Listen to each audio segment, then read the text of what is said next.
Standing by. Everyone's standing by. Right, we're live. Okay, right. I believe we are actually live. Yeah, we're live. Sweet. Now, it normally takes a couple of minutes for people to, Yeah. I roll think in. Sam Smith is still live streaming as well. Yeah, it's a general thing, isn't it? Yeah, normally. Oh, yeah. Problem is, you can't really start it much later. No. Right, I'm just. Obviously. Yeah, it's true. I'm just going to put it on my story quickly. Yeah, Geoffrey will too. Put it on our Instagram story, man. That's what I'm going to do. Well, we're basically all doing that. Essentially. We've got Sanders, 3 Lego, Scott Davies and Glow and Studs so far. Oh, and some other people. I'm waiting for Sanders 3 Lego. Welcome. Just seen you subscribe to my channel. Thank you very much. Thank you for joining. Just writing on my Instagram story. Come join us on our podcast. What happened to me? Oh, what happened to my screen? All right, sweet. So I actually have some things. I actually wrote a list down of like some talking points, but can't find the list. So That's a great start. That's unfortunate. The good thing is though, we have standard British waffle talk, so I'm sure we'll get through it. Yeah. Okay. So there was one thing I wanted, like main thing, but I think maybe best to leave that till like we kind of got things in full swing.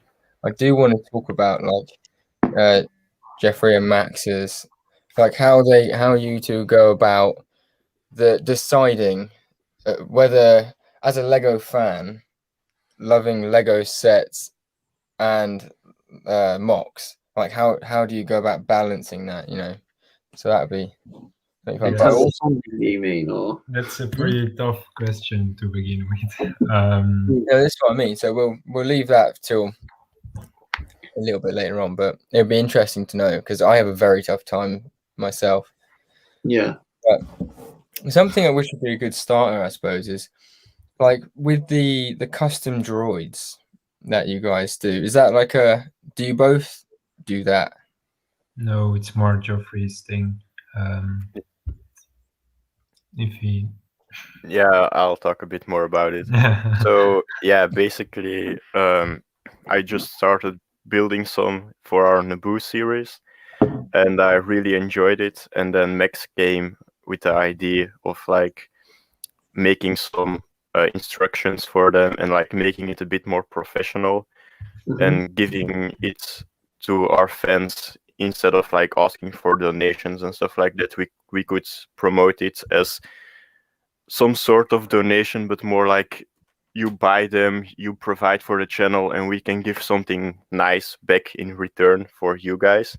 Yeah. And yeah, like I really started enjoying doing that, and then I made a list with a couple of designs that I wanted to make, and then for every new project that we started, there were always a couple of things that we went through and like, oh, you could try to design this or this. So yeah, it wasn't planned, but like it's turning out pretty good, I think. Like we made a bit of money of it already, so that's always fun. Yeah, definitely. It sounds really cool. Is it something that you kind of just came up with the idea when you were building Naboo, or is it something that you always liked the idea of one day designing your own custom droids? I think that he had that idea for a while, I think. But because of Naboo, Geoffrey's always really interested in like the special stuff or the story behind certain things. And for Naboo, he looked up the story for. I asked him a question about. Yeah, that was. I really wanted to include B2 battle droids in Naboo, but I kind of forgot that.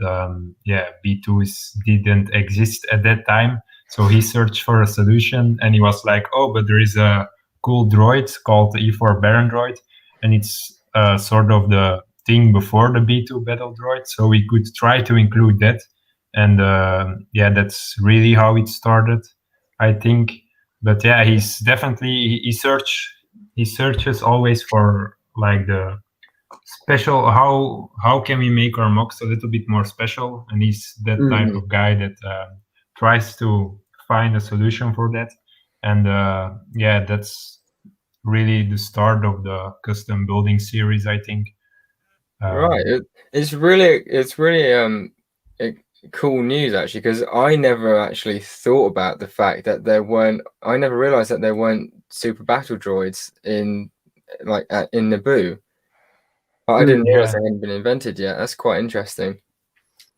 Because that was more episode 2, wasn't it? The B2s. Because I think the B1s, from what I understand from episode 2, is that the Trade Federation, which was the battle droids on Naboo, they then gave the plans to the Geonosians to make the B1s, and then that's when they mass produced them. And then they also then came up with the designs for the B2s as well. Yeah, that's sort of like the main story behind it. But like when the CIS was founded, it was a lot of different corporations that started working together. And like in episode 2, you also see the Hailfire droids and the Spider droids and stuff like that. And those were like enforcers that the different parties used to try and get to enforce their will upon different worlds and stuff like that. And like if you start looking into it, there are like 20 or 30 different manufacturers of different types of battle droids and vehicles and stuff like that. So yeah, it sounds really easy if you like watch the movies, but once you try to understand more about it, it gets pretty complicated. So yeah, I don't want to call myself an expert on it because it's like really a lot of information, and yeah, it's not easy. No, I do know that from, I think it's the Thrawn Treason book, that they were, when they had flash, because it's, although Thrawn was mostly in the Empire, they did flashbacks to when he met Anakin, and I can't remember the name of the separatist person, but they were developing B2 battle droids that their armor, when they're struck by lightsabers, actually disarms the lightsaber, and it, like, the lightsaber shuts down because it overloads the circuits in it or something. I can't quite remember what it is, but that was like a special type of B2 battle droid that was in production, but then Anakin blew it up, or like tampered with the design of it, so they actually make the super battle droids blow up when they fired their turbo lasers from their wrist, as opposed to lightsaber strikes, which I thought was quite cool. I thought that was an interesting design. Yeah. But that would have really like turned the tide in the war if that actually went into proper manufacturing. Yeah, never heard of it. Sounds really cool. Yeah, didn't know that. I'm pretty sure it's the Thrawn Treason. If you want to like look it up, if you want to like double check that, but yeah, I'm pretty sure it's the Thrawn Treason. So do you guys like, have you all like read books and stuff on Star Wars? Have you done like outside research, like out of the Lego side of things, if you will? I haven't. I'm going to be honest with you guys, because I'm reading, so it's just interesting because some people like yourself. I personally enjoy watching like lore videos on YouTube and stuff like that, because I don't feel that I have the time to go out of my way and search for different books and comics and read them and stuff. So like a 20-30 minute video is like a lot easier for me to just get some extra information about the topic. And yeah, I think it's also pretty relaxing. Like when you're sporting or something, you can just listen to the audio of someone explaining a bit more about the Star Wars universe. And then you're a bit more on track for like possible things that could happen in Mandalorian or other series, because you know a bit more about the universe as a whole. It's quite funny to see just how much you actually do really need to know like certain parts of Star Wars to get what's happening, because I know this is like a weird story to take from it, I suppose, but like my mum is like getting really into Star Wars, and she's just like watched The Mandalorian. She always used to watch the films and stuff, but it's amazing how much like the Clone Wars actually makes a difference. Like the TV show and the films, like both animated and non-animated, like Attack of the Clones. It's interesting how much like how much information you miss out on. Like, it's such a big chunk of like the Skywalker saga, because like it's like there's certain parts like that happen in the Clone Wars, certain things that where people meet certain people and like the way people or like things evolve. Like, my mum just had like no idea on this, and I was trying to explain about like the clones, and I had to go all the way back to like Jango Fett and start from that point, just because she can't remember the I think like the Clone Wars film. Same with my dad, man.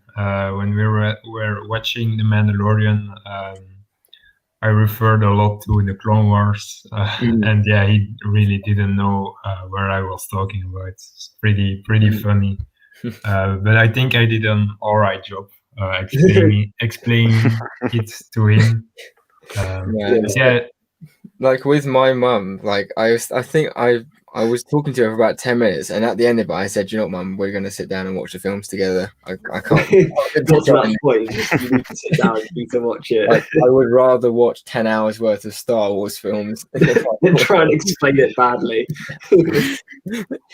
I think I was kind of the same. I think, well, I think all of us have grown up kind of with the Clone Wars, and I would kind of like, I remember going to the cinema with my dad when we watched the Clone Wars movie when it came out, because he grew up with the episodes, 4, 5, and 6, and he loved them. And then when 1, 2, and 3 came out, he also loved those. So we went to the cinema to see the Clone Wars. He was like went there with not much to like kind of anticipation wise. Watched it, absolutely loved it. And then we used to sit as a kid. I used to sit and watch when it came out on Cartoon Network. We watched season 1 together. And that's where it kind of stopped. We never watched anything more. And then when I would always get the box sets at Christmas. So I'd get like season 2, season 3 every year for Christmas. And I'd be watching them and I'd be trying to explain bits to my dad. And I feel like a lot of it, I really just need to sit down and watch it with him. Because I think my biggest thing was when it came to the inhibitor chips in season 5. And I was saying to him, like, we're in Revenge of the Sith, when, Order 66, that's not actually the clones just following orders. They're actually genetically bred. Like, they don't have a choice. Like, it is a thing. And then when we saw it in season 7, because I sat down and watched all of season 7 with him, I think that just blew his mind, because once I told him that bit of information, but like for me, it already blown my mind because I already knew all about it. Whereas him, I had to explain to him afterwards. So I really feel like people, like especially like new Star Wars fans who are fans because of The Mandalorian, I feel like they need to go back and watch everything Star Wars, just because you really then do get an in-depth knowledge of like basically George Lucas and Dave Filoni's mind, which is a little bit weird to think about. But yes. So, like sidetracking a bit, I watched this video, might have been a TikTok actually the other day, of like the way that George Lucas actually sees like the whole dark side and the light side of the Force. Like with Anakin is basically portrayed as he's portrayed as what happens when like life goes badly, basically, because he how do I explain this? So with the Force, there's like, it's the balance, isn't it? It's all about the balance and everything. Yeah. And most people get easily led to just thinking like, not only is the Force meant to be balanced, but actually like the Jedi are just the good. But actually the way that George Lucas explained it was like it's an impartiality, if that's even a word. Like the Jedi aren't necessarily the right, and the Sith aren't necessarily the right. There has to be just enough good and bad in the world for things to for things to work. Yeah. And I thought it was quite interesting how I think I've watched that video, I've watched one similar, and it was I didn't watch George. It was another guy trying to explain it. And like you were saying with the Jedi, like the Jedi perceived to be good, and they do everything. What's the word? But they do stuff others, whereas the other selfless, and the Sith are selfish, aren't they? So because there is good, there has to be balance. So the Sith have to be created. So the fact Rey is like this super powerful being, it's because there's so much evil. Rey has to be so overpowered to then cancel out, to bring it back to the middle. That's what I believe that the guy was trying to say, that like no matter how much good there is, there'll have to be the equal amount of bads to balance out. So basically you just need like Qui-Gon and villain, what was his name again, his last name is, you know, the guy with the long hair, and he has an affair with Ventress or whatever. It's an affair with Ventress. Yeah, they fall in love, don't they? Come on, he got the long hair. He come with the turbo tank. That's a really cool jump out of the T6 thing. Quinlan Vos. Quinlan I Vos. think. That's the name of him. Quinlan Vos Yes. with this Yeah. adventure. Mate, read the books. I haven't even read the book. I just know that's the thing. I like Jeffrey watched the lore videos. I've watched so many, but yeah, no, he when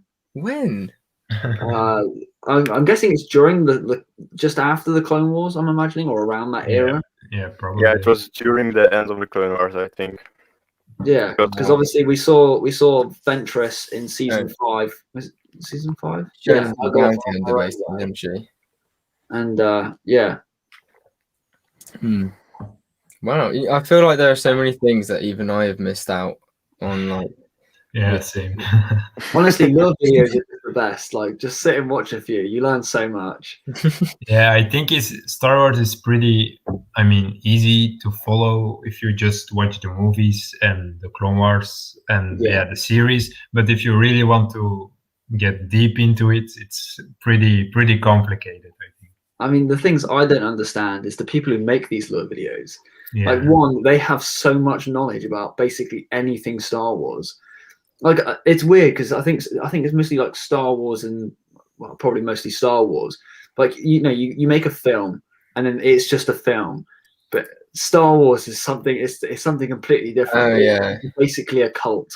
Like, you know, like there is just so much stuff. Like, you know, you wear the merch, like you sleep it, you breathe it. Like, basically, Star Wars is all I talk about. To be fair, that and like. I don't know if any of you guys have had this, but since starting to build a mock, the last thought I have when I go to sleep is Lego. Like, there's just pieces of like slope pieces. It's just trying to rock work. That's what you're dreaming about. Even when I'm trying like not to think of Lego and Star Wars, I'm going to just sitting there going to sleep, trying to doze off, and all of a sudden I find myself thinking about how I'm going to do the floor in my mock. You know? Is that I think we can relate. Like, Lego is a big thing in our lives. Yeah, it's not definitely. Since we started again with YouTube, Lego is really a big thing in our life, and definitely with Corona crisis still going on, it's like the only thing that we can do besides the usual school stuff. I think that is a very good point to talk about. Like, Lego, I think Lego has actually become a lot of people's like new hobby now. Yeah, isn't it? Because the coronavirus is one of the only things that you can do, like keep yourself from going stir crazy while sat in your home. That's the reason why we started again with our YouTube channel. Like, I was moving out to a new house, so I needed to pack all my old toys. And I picked up those big boxes full of Lego bricks for MOCs, and I was quite interested in them. And I said to Geoffrey, maybe we can try this again or something. Try to build a mock and upload it to YouTube, and our channel just skyrocketed the first month. I think incredible building very amazing stuff. So, I think we gained around 350 subscribers in 1 month, so we just blew up a little bit. So we really enjoyed it. So we definitely wanted to continue with the channel. But it's because of Corona crisis, and we're pretty happy with it.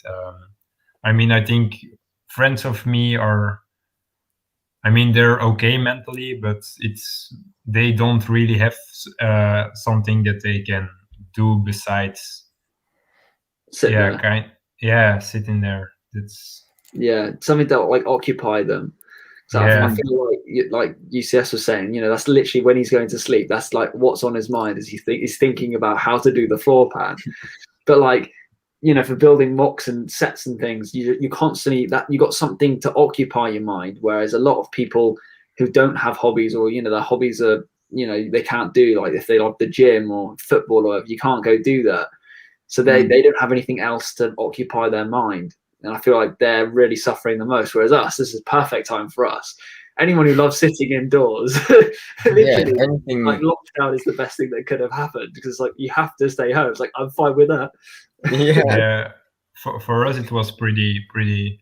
It had some positive points, like our YouTube channel, and also for school. We graduated high school without doing any exams or something, and we knew months in advance that we were done with school. So the last months were just pure vacation for us, really. So yeah, not a bad turnout then. We were pretty lucky that time. I feel sorry for the guys that need to graduate high school this year. I think they have a harder time because the year before you graduate is the hardest year here in our school system. And they didn't really had that year. So now they're having a tough time, I think, to finish school. But yeah, we were pretty lucky on that part.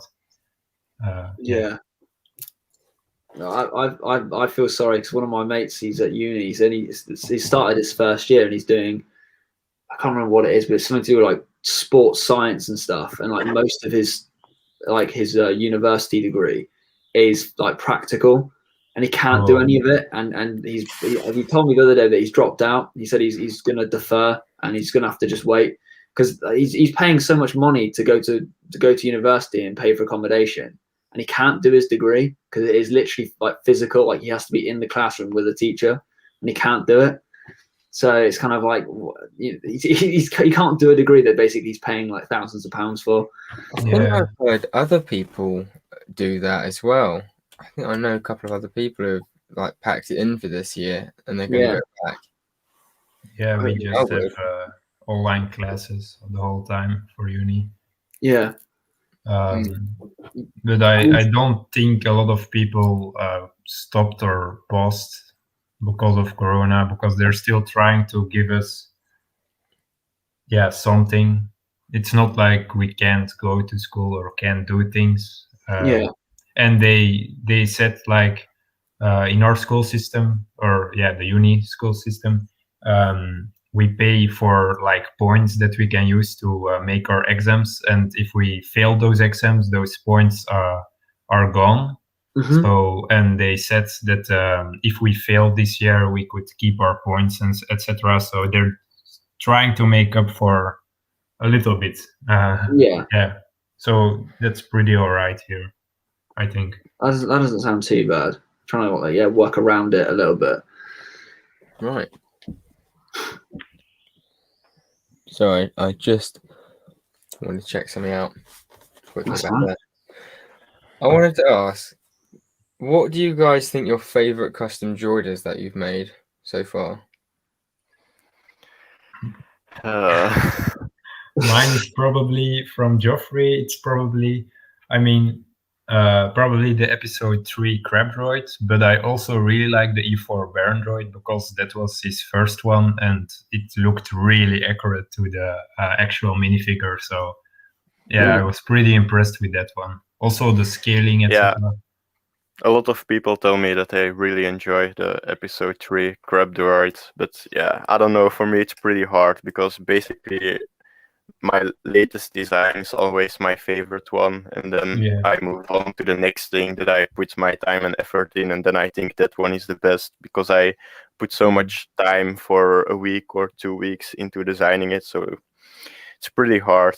But at the moment it's probably my Droidica because that's the latest one that I finished. Pretty cool. Cool.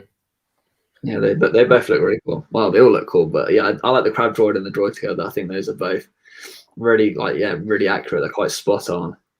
I think it would be cool. Lego's made. Yeah, it is. I think it'd be really cool to have like. Have you guys kept like one of each of the custom things? Yeah, we try to buy them.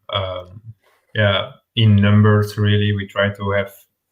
Not now, but soon, trying to get like 5 or 4 verticals from each design, so we can use those in MOCs, in large scale MOCs. We definitely try to buy for multiple designs the parts, so we can I think we have kept them all in, complete. Didn't destroy anything or something. Nope. It's all in one big drawer in my room at the moment. But yeah, every time I design something new, it's like go to Bricklink, because I just don't want to bother with searching for the parts in my collection, because then I don't have them if I want to build something else. So every time I make a new design, I like order all the parts brand new, so I'm sure that I didn't use anything from my collection, so that my memory still knows what I have and what I don't have. It can get a bit expensive, of course. That's amazing. When you guys are buying parts for your MOCs, do you always buy new, or do you not mind? No, I bought one time used parts, and I couldn't use those in MOCs. They looked so ugly, and so only new parts. There are some stores that are selling great second-handed parts, but just to be safe, like I really don't want to buy for $100 on bricks or something, and then they're all turning out pretty bad just because they're used. So we're not taking that risk, and I feel like the price doesn't really make a difference. I mean, it's maybe 1 cent or something, or 2 cents, but that's something that's I think it's pretty all right. Like, because when I bought my second 2013 gunship, there's a few pieces missing because I bought it second hand. Well, they weren't really missing. The guy replaced the parts with other coloured parts, and he did let me know when I bought it.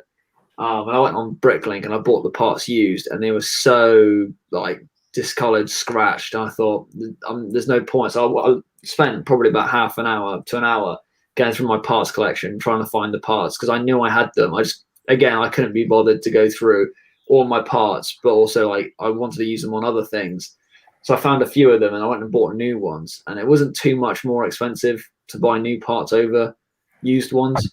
But like with my Bricklink store at the minute, I've just started up. Like I've got only new parts. Like I don't want to be the kind of person that's got like used parts on there that's really discolored. I'd rather, if I'm buying like a bulk set of Lego, just have it all brand new, and then I know I'm only dealing in new parts.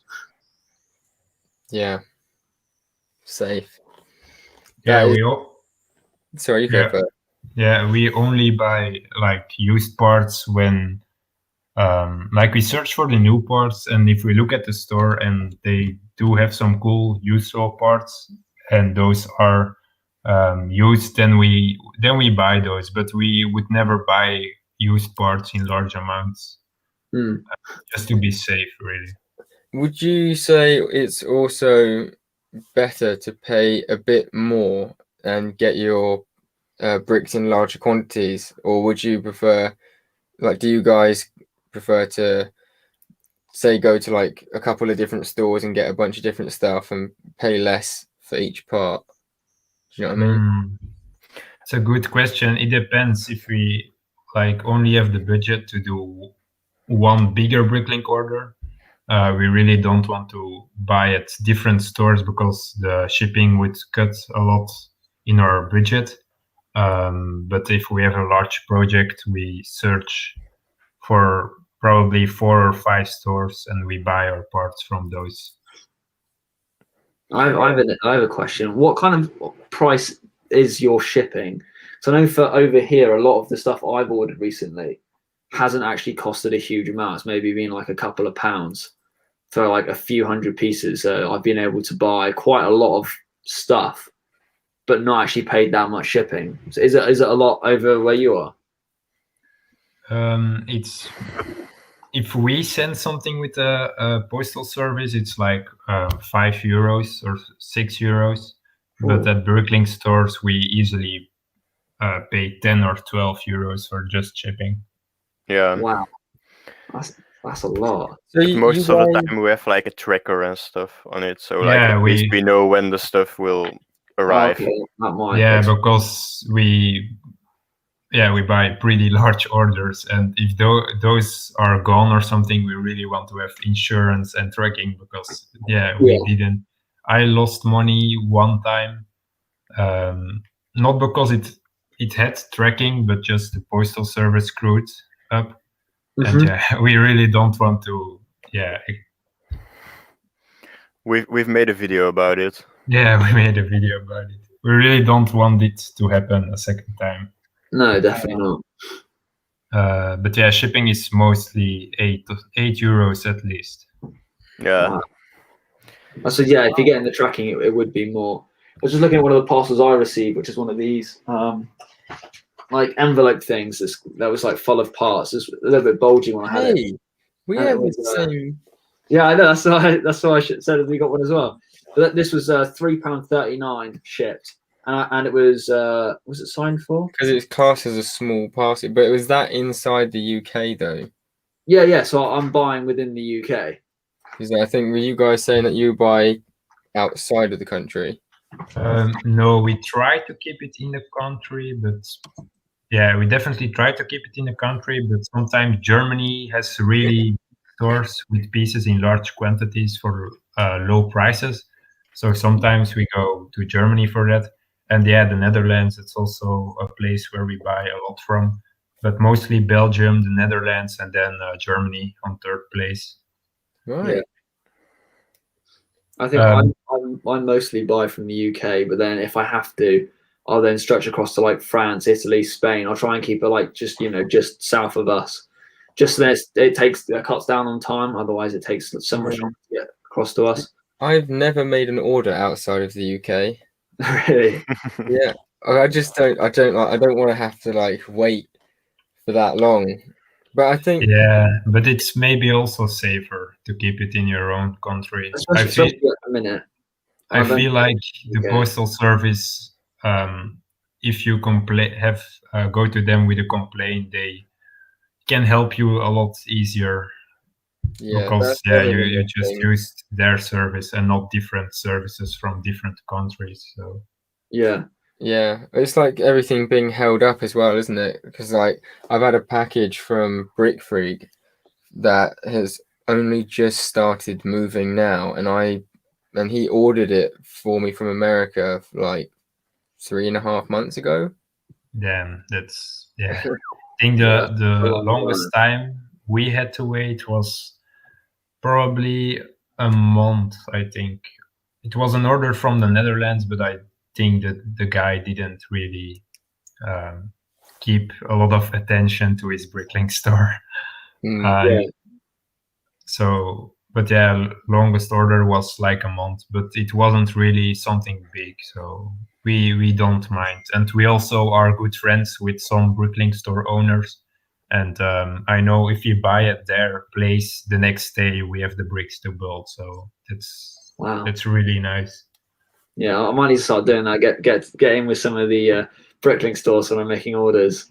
Yeah, we also get free shipping if we buy a lot and 10% off on their store. So it's really they're really helpful to us. It saves a lot of money on the long run. I was going to say, if you're doing big orders as well and you're getting like 10% off and free shipping, it's going to save you quite a bit, especially if you're getting it tracked as well. I remember it was Jeffrey. Was you I was talking to, saying you're quite the businessman when it comes to cutting deals. Yeah, I try my best, but the deal that Max is talking about, I didn't have to do anything for, because Max was talking a lot to the owner of that Bricklink store, and I don't know what he did, because he isn't usually a guy that likes to hustle for some better deals. I don't like but it, man. I think it was just being kind to us, because we're his number one customer, I think. Yeah, we bought I think 12 or 13 times at this store now. Oh, so, wow. I think big orders. So like Geonosis orders. What would you guys say is classed as like a big order? You guys like in price? Above €100, a big order. Wow. Yeah. That must be so exciting to get a parts order for like €100. Yeah. it's like on the day behind next to my bureau. €180, I think, is inside of it. Quite a bit. Wow. Jeez, that's a Like, lot. it feels bad the day after, but when we start building and completing our mocks, and when we upload to YouTube, it feels all right. But like, Yeah. don't worry about it. Like, because of Corona, we don't really have a lot of expenses, and Yeah. our jobs pay well. I can definitely say that. So You can afford it. yeah, it's all right. We're still healthy. Yeah, no, that's good. I think like the most important. most expensive order I've ever done, I think was like £110, and that was including shipping, which was about, I think, £15. And it was a big order. It had 1,000 2x4 grey bricks. 1,000 2x4 grey brick. Yes, I already had 1,000 in my collection, and someone was selling them for like 3p a piece. I'm like, or even less than that, and I literally bought all of it, and yeah, it came and a few other bits as well, and it came to like just under 100 quid. I was like, gonna have to do it, like it's one of those things. You have to bite the bullet, just gonna have to go for it. Like you're not gonna get another opportunity in your life like that again. So yeah, I just had to go for it. Yeah, we know that feeling. If we look at the Bricklink store and they have good deals, we're just just do it, man. Just sometimes you can't pass up, can you? You look at it, it's like, I'm just gonna have to get it. I just have to get it. Yeah, but I mean, we definitely plan on the long run when we're buying bricks, so it's definitely all right to do that. So do you plan like a few mocks ahead, and if you're doing a Bricklink order, go, oh, actually, there's some parts in this store that we'll need for that mock, or do you just strictly buy for that mock? Yeah, we try to plan everything out and buy in advance already, months before. For Geonosis, I think the first orders I did was right at the start of our building Naboo series. So yeah, Naboo. Yes, like when we started Naboo, also I was still going a lot on secondhand stores for sets, and I bought Naboo. Geonosis Starfighter, like maybe in the beginning of August or something, already knowing that we would do Geonosis, but like we didn't make a video or anything about it. But yeah, just kept it on the hush. Like we've got it ready. You guys are good. That's good. I can't do that. I mean, you were just saying before we started streaming UCS that like you're planning your weeks and you don't want to buy parts for like 2 weeks time for a segment on a mock you're currently building. Well, it's because I can't afford to do it. I can just about afford to buy the week that I'm buying at the minute. Hopefully that will change somewhat soon, but I think my difficulty is, so you guys are sensible, all three of you in fact. So my problem is I look at my mock and I think, okay, so I've planned out the mock. It's a big mock. Never done anything like this in before, but let's go for it. So I go onto Bricklink and I think, right, I'm going to start with this section. And then I go, oh, but that brick's a good price. Oh, they've got that brick. That isn't going to be done until like maybe week 6, and it's halfway across the other side of the mock. But and before I know it, I've actually ordered all the parts I need for week 4 and 5, and I've got nothing for this week. Yeah, we can relate, I think. Yeah, but I guess the way you see it, though, well, if you got to be. I think the trick is with Bricklink people, you have to remember what you bought. Yeah. If you keep doing that and you keep buying parts every time you see stuff for like week 5 and 6, all of a sudden, Yeah.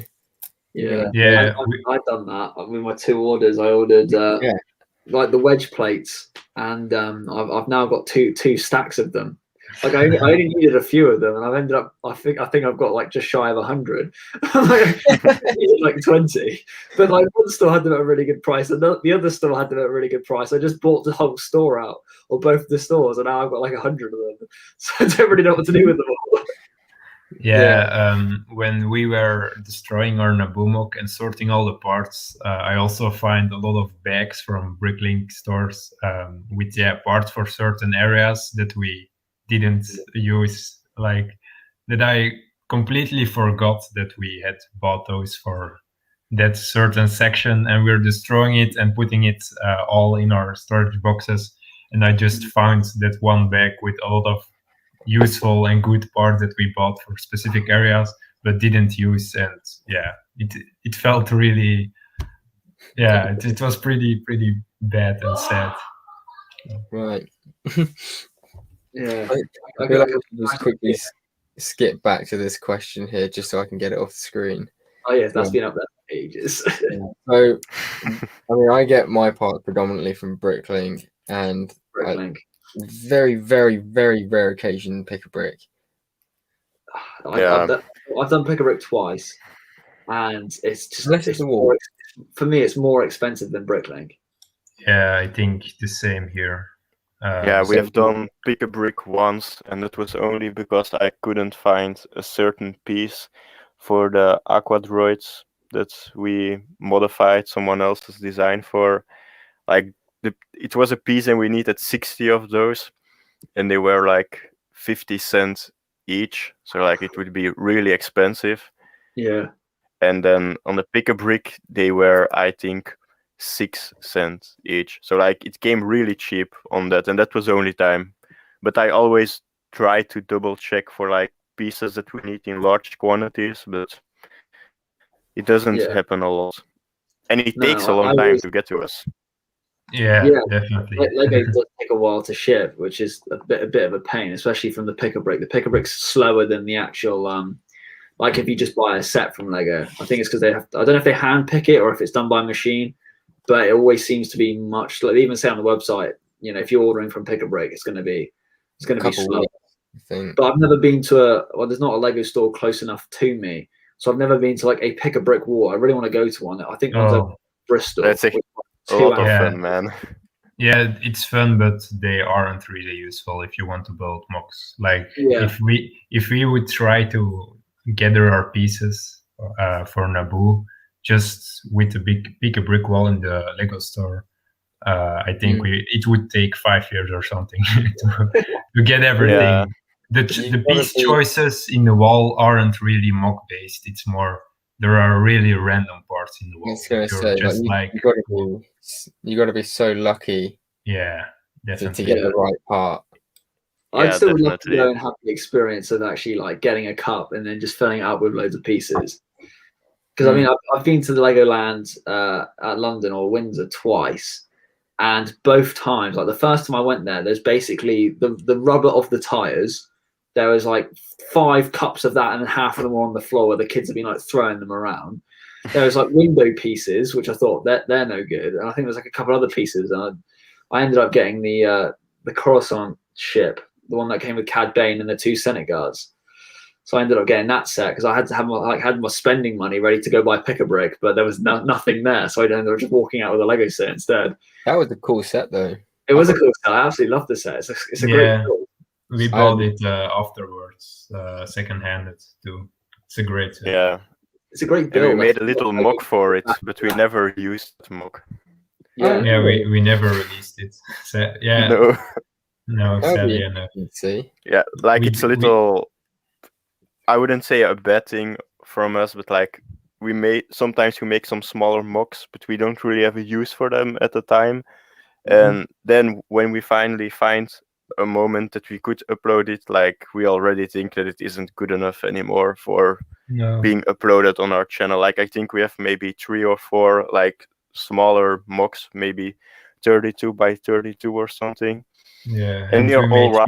But, yeah, but like we just didn't upload anything. We took pictures and that's about it, I think. I feel like you could probably make not a best bits video, but like the behind the scenes kind of thing, and then you could just have like a couple of videos where you just go, these are some of the MOCs that like weren't quite good enough, and you can kind of just explain why they weren't good enough. But like it'd still be cool to see the MOCs because obviously you spent the time making them. It would be cool to do like a progression. Yeah. We've also been toying with the idea, like I think I brought it up once or twice with Max, for like going back to our early days, like 5 years ago, and like remaking the MOCs that we built then, like the same ideas, but just making them in good, really good MOCs, because at the time we were like 13 years old and we didn't have like all the right parts and stuff. Like we tried to make some cool MOCs, but like 9 out of 10 it was just the gray base plate with minifigs on it and like a couple of plant pieces, but we didn't have a lot of those. But like the IDs were cool and the layouts were nice, but the mock itself didn't look amazing. So I think it would be fun to like remake those mocks on the same scale, but like with all our bricks that we now have, to do a side-by-side comparison. I think that would be a nice video. That would be sick. We'll add it to the planning. Yeah. The problem is August. A long list of things that you'd want to do. I can't believe you guys are doing 2 mocks at once, 2 big scale mocks at once. Yeah, but Geonosis doesn't really use a lot of parts that are used in other mocks, like only medium nougat, dark orange, some dark 10 and some light 10, and maybe some darker gray in the factory. So yeah, we still have a lot of pieces available from old mocks and from Naboo. So we're trying to use those, and we also really wanted to challenge ourselves by doing 2 mocks. And I know a lot of people subscribe to us for the building series. And I think a lot of people are really excited that we're doing 2 building series at the same time. So yeah, it's a pretty fun challenge for us, for ourselves, and I think a lot of people will enjoy those videos for sure. Definitely. I don't understand. I mean, there's 2 of you, so it's kind of a bit unfair. But I don't understand. I don't understand how people can make like 2 mocks at the same time. Like for me, my brain is just like constantly focusing on just the one thing. Like you guys have got to go like in 2 different places, and I know that I've been on like video call with G-Bricks, and at one time he showed me 7 mocks. I'm like, how can you physically have enough parts to be making 7 different things at one time? Like, some of them were massive, and other ones were like, you know, like still pretty big, like freeform stuff. But I don't get how people have like the mental capacity to like be designing all these different things at the same time and have all the parts at the same time as well. Yeah, color choice is a really important one, because in the early days we were trying to make a lot of videos. So if we didn't have the time to make a mock or something, that we would still have some videos left. And we also made some mocks at the same time. I think we had 4 or 5 mocks at the same time. And it was just, color choice is a really important one. We made a hot mock, a Jakku mock, and a Naboo mock, for example. And so the colors were different, the parts were different. So that's something that you could do if you're trying to make multiple mocks at the same time. I really like the idea of the Jakku mock. Is that still up on your channel? Yeah, it's still up on our channel, the Jakku mock. It's one of my favorite old mocks, I think. Or yeah, not really old, it's 7 months old, but let's go check it out. I would definitely do that as well. But, it's like a custom 8080, a custom 8080, broken down on the ground with a lot of sand and dust on it to make it look like it's laying there for years. And like the Empire battling against the rebels, I think, around it. It's pretty cool build. Also pretty detailed for the sand mock, I think. Yeah. I've always wanted to do like a mock of a set where it's like a Star Wars ship that's been crashed and been there for like years and grown over. Yeah. So I've seen like other people do that with mocks. I think I saw someone do it with the Imperial shuttle, like the UCS Imperial shuttle, and they just like switched out a load of the parts and like made it rusty and stuff. And I think they like put it in a crashed like temple area, some planet looks a bit like Endor. Oh mate, it looks insane, and there's like a battle going on around it. It's mad. I think it was like 9x9 base plates or something. Sounds big. I don't know if I've seen that mock, but I'll definitely look it up or try. Yeah, that's insane. Yeah. I get a lot of inspiration from Rich Boy J's mock showcase thing that he does, but then the problem is like you see so many different things that you just want to try everything. You want to try the little, and then you have to remember though, like it's difficult because when you look at other people's mocks, on one hand it's great for inspiration, but then you have to remember like not to copy it, because even when like you go away, We can And relate. Yeah. Yeah, and you build something, then all of a sudden it's like, oh, damn it, like this is. Yeah, that's the hard part. Geoffrey tries at least to not look at other people, their custom designs, because otherwise he just pretty much uses the same parts and designs the same. And also with MOCs, like the inspiration really has to come by yourself. I mean, you can be inspired by something, like, oh, awesome, a clone based on Naboo, let me try to build that. But if you look too much at their designs, you're tempted to recreate them because they look really good. Yeah, that's not always the best way to go, I think. I think the best way to go about stuff like that is just try to keep looking at source material and not at actual Lego builds. Agree. Because like there are a lot of different artists for different Lego books and stuff, and they make some really nice pictures, and like they all have different styles, and you can see it. Like for the Empire, for example, I've seen like drawings with like pretty plain walls, and then some of them use a lot of greebling and stuff. And if you just watch enough of those, I think you can come up with a lot of great designs by yourself, or try to mimic the designs that they made in their drawings. But yeah, once you go look at other people's designs, especially on Instagram, I think like you just get so many different ideas, but in the end you're just reusing the same things that other people have used. And I think that's one of the worst feelings when you've built a mock that you're proud of, but then you start seeing similarities between things that are already out there. Because I don't know, I like to be as original as possible. I agree with that. That's a very good way of thinking. Definitely. I feel like your tunnels, UCS, are fairly similar. Yeah, I don't know where I got the idea from that, if I'm honest. I don't know, mate. It's that's a tough one, really. I don't know if you've seen it, but I'm pretty sure there's some guy who's copied my design. I mean, to be honest, I was. I found it on his channel the other day, I think. Completely just nicked my idea. Cool design, I was looking through your Instagram, and I just found it, and I thought, you know what, it looks really good. I'm gonna go make it. Although I did switch out these for light gray. But yeah, it looks pretty, for a round tunnel. It's a really cool design. Like that's probably the hardest part about Lego. UCS wanted to see it in light gray. But, it just uses the. It's a really cool design. Interesting. Yeah, I think in one of the older videos from Solid Brick Studios, he went over like a ton of different ways to try and make such curves. I don't know if it was in Mandalore or in another building series. I think this is Mandalore, because I started prototyping this before he'd actually suggested I saw the episode, and I was like, I want to make a tunnel. So I started making it, and then he said for his thing, I'm going to make a tunnel. So I was like, brilliant. So I come up with a similar idea, and then he kind of come up with the hinge pieces. So then I thought, oh, that's a lot better way to do it. But I had the exact same idea with all the curve on the inside. He just suggested using these pieces, kind of thing. And I put it up on my Instagram kind of before he really like showed it off.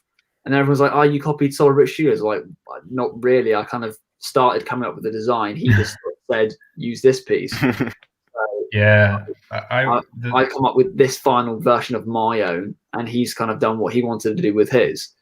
But yeah, I still stand my ground that kind of I started messing around with the parts first. Yeah, that's we feel a little bit the same way with like Geonosis. We talked about it in August, also to a lot of our fans. Like, yeah, we're definitely going to build a huge Geonosis mock, and now everyone is doing Geonosis mocks. Yeah. Like Solid Brick Wizard or something. Not the Brick Wiz, but there is another guy, Brick Wizard. Yeah. 57 or something. I don't know. It's with a number. True Squadron. Everyone is now building Geonosis mocks, so now we're really tempted. I feel like as soon as you mention whatever mock you're making, everyone else is making it. Yeah. The good thing is though, it means that you guys, I feel like you guys thrive off of competition. Yeah. Probably. Like I feel like it'd only make you go that extra mile to make people know that yours is the best one.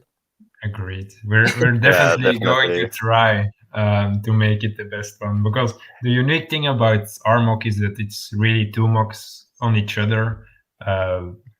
Below the ground, it's the Droid Factory and the Catacombs, and above, it's the Geonosis landscape, the arena. It's 4 sections, isn't it? Really, it's 4 yeah, different four different areas indeed. Yeah, it's the whole 9 yards. And yeah, on the top we're going to do a huge freeform MOC, and below it's just like base plates with a black border. So we definitely are trying to. It's a unique MOC, I think. I think the other guys are just laying down base plates and making the landscape. Those MOCs MOCs are looking pretty dope for sure. But we definitely have a more unique concept. I feel like it already you kind of put like a massive spin on it by adding in like the catacombs. I haven't seen anyone do the catacombs. No, we haven't either. And I want to see what your Droid Factory comes out like, because I feel like that's going to be super. Yeah. Because you know a lot about droids, so you can. That's like the droids is your thing. Yeah, but I think it's gonna be the hardest part. I have a lot of designs in mind for the other parts in the MOCs, but not for that area. I still need to like go to the drawing board and try out different things. Pretty excited to start building. Do you think you'll have any moving parts in the Droid Factory? That would be really cool to include. So I'm going to try that. I don't know how, but I'm going to try that. It would be really cool to do. And like we're building the clone-based MOC at the same time, so I could try to, we could upload a little bit more of the Clone Wars MOC and the clone-based MOC, I mean, and behind the scenes, really trying to make that little part in our Geonosis MOC really good. So that's one positive thing about it, that we can, if we have to work on something that's not that easy, because like people really expect building series episodes. They always ask for that in the comment section. So yeah, when it's the next building episode of Geonosis, for example, and sometimes I don't really have the time for it, and I don't really have the designs for it, and I need a little bit more time. But yeah, people are asking for it, so sometimes that's a hard part about doing big MOC building series, because people really enjoy those, and you really want, if people enjoy your content, you really want to upload that content and give them what they want, because that's why they really like it. But yeah, that's one positive thing about the clone base. But yeah, moving parts in the Droid Factory would be so cool. Like lights, moving parts, it would be. I feel like to have like the conveyor belt with the droids, and then have like that crushing machine or something. Damn, that would be so cool to include. We do have some Lego motors, I think. But yeah, we have a couple of Lego motors. But like this Droid Factory part will probably be like a lot of trial and error. Yeah. But in the future, we are planning to make like a big Droid Factory. Yeah, but that's on the long run. That's not for the coming year. That's for far in the future. But like I think this will be a lot of trials, and then we can make something really well thought. Maybe next year or the year after or something. Like our droid army is pretty massive, so I think it would only be right to make a really big factory one day with all the different droids in it. I want to know how many droids do you actually have collectively? Good question. Total, no idea. Probably. Oh, good question. Like I know we have 85 or 88 B2s. Decent. Since the video. Yes.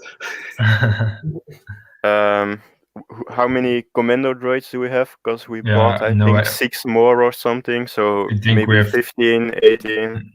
more. We already had. Oh yeah, we already had had 13. 13. So Yeah, now yeah, 19 or 20. 20.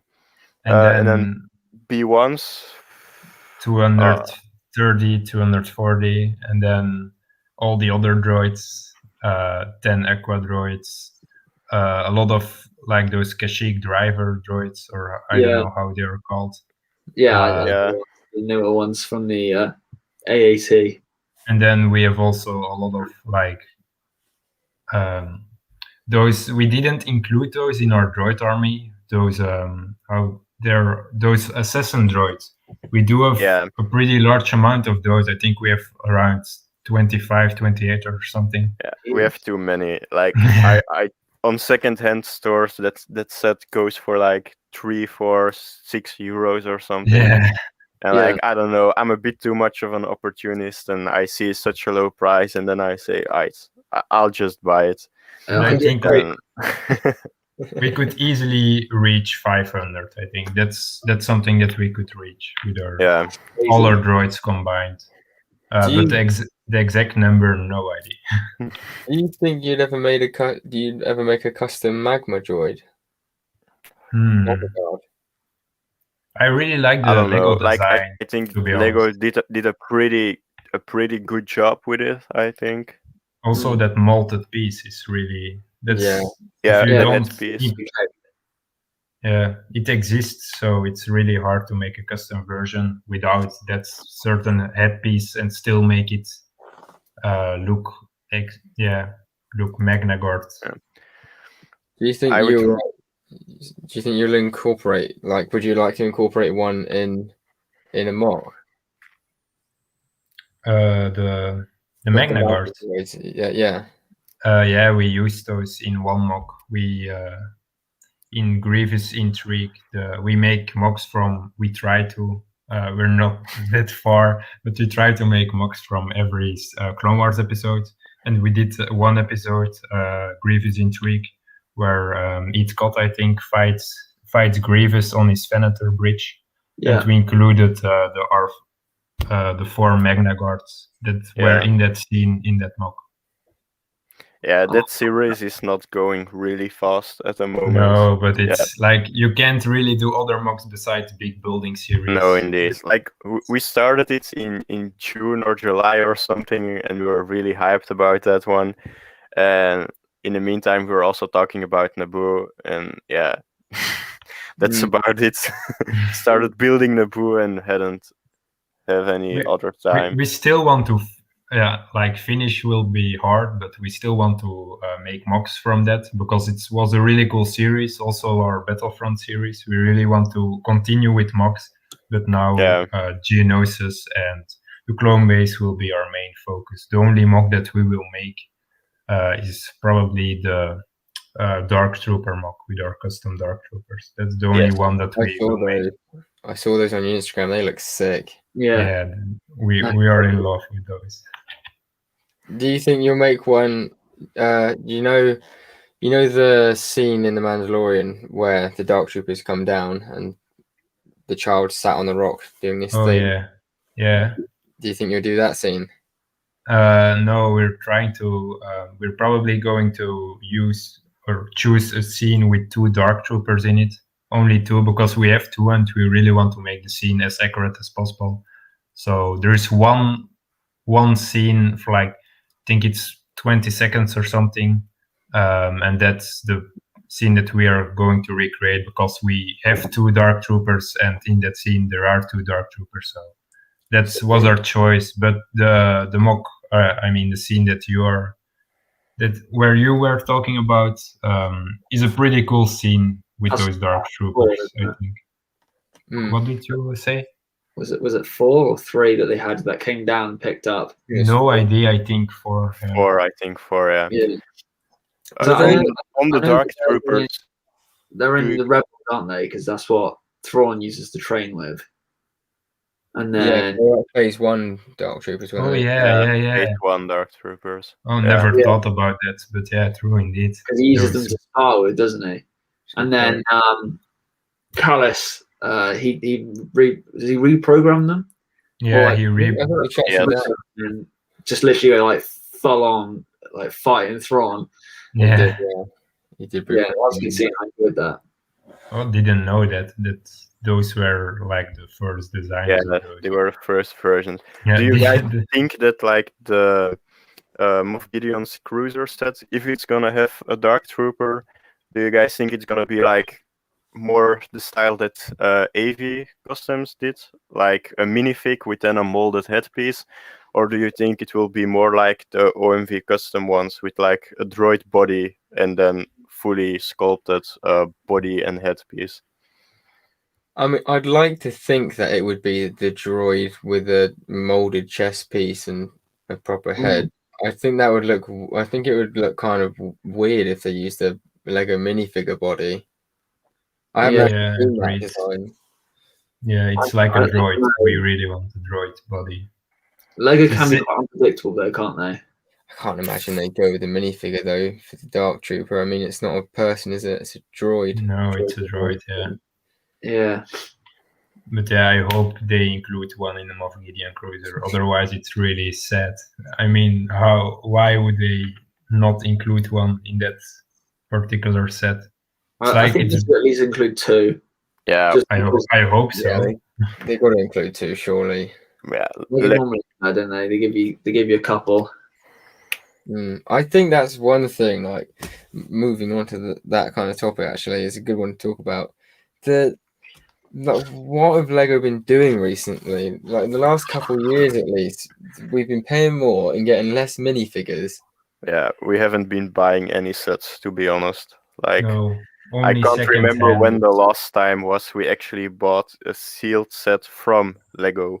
No, I bought a sealed set from Bricklink, but not from Lego anymore. So yeah. Yeah, we only buy sets from the times that we were kids and really enjoyed doing Lego, because in our opinion, those sets are still the best sets that they made, like the best years.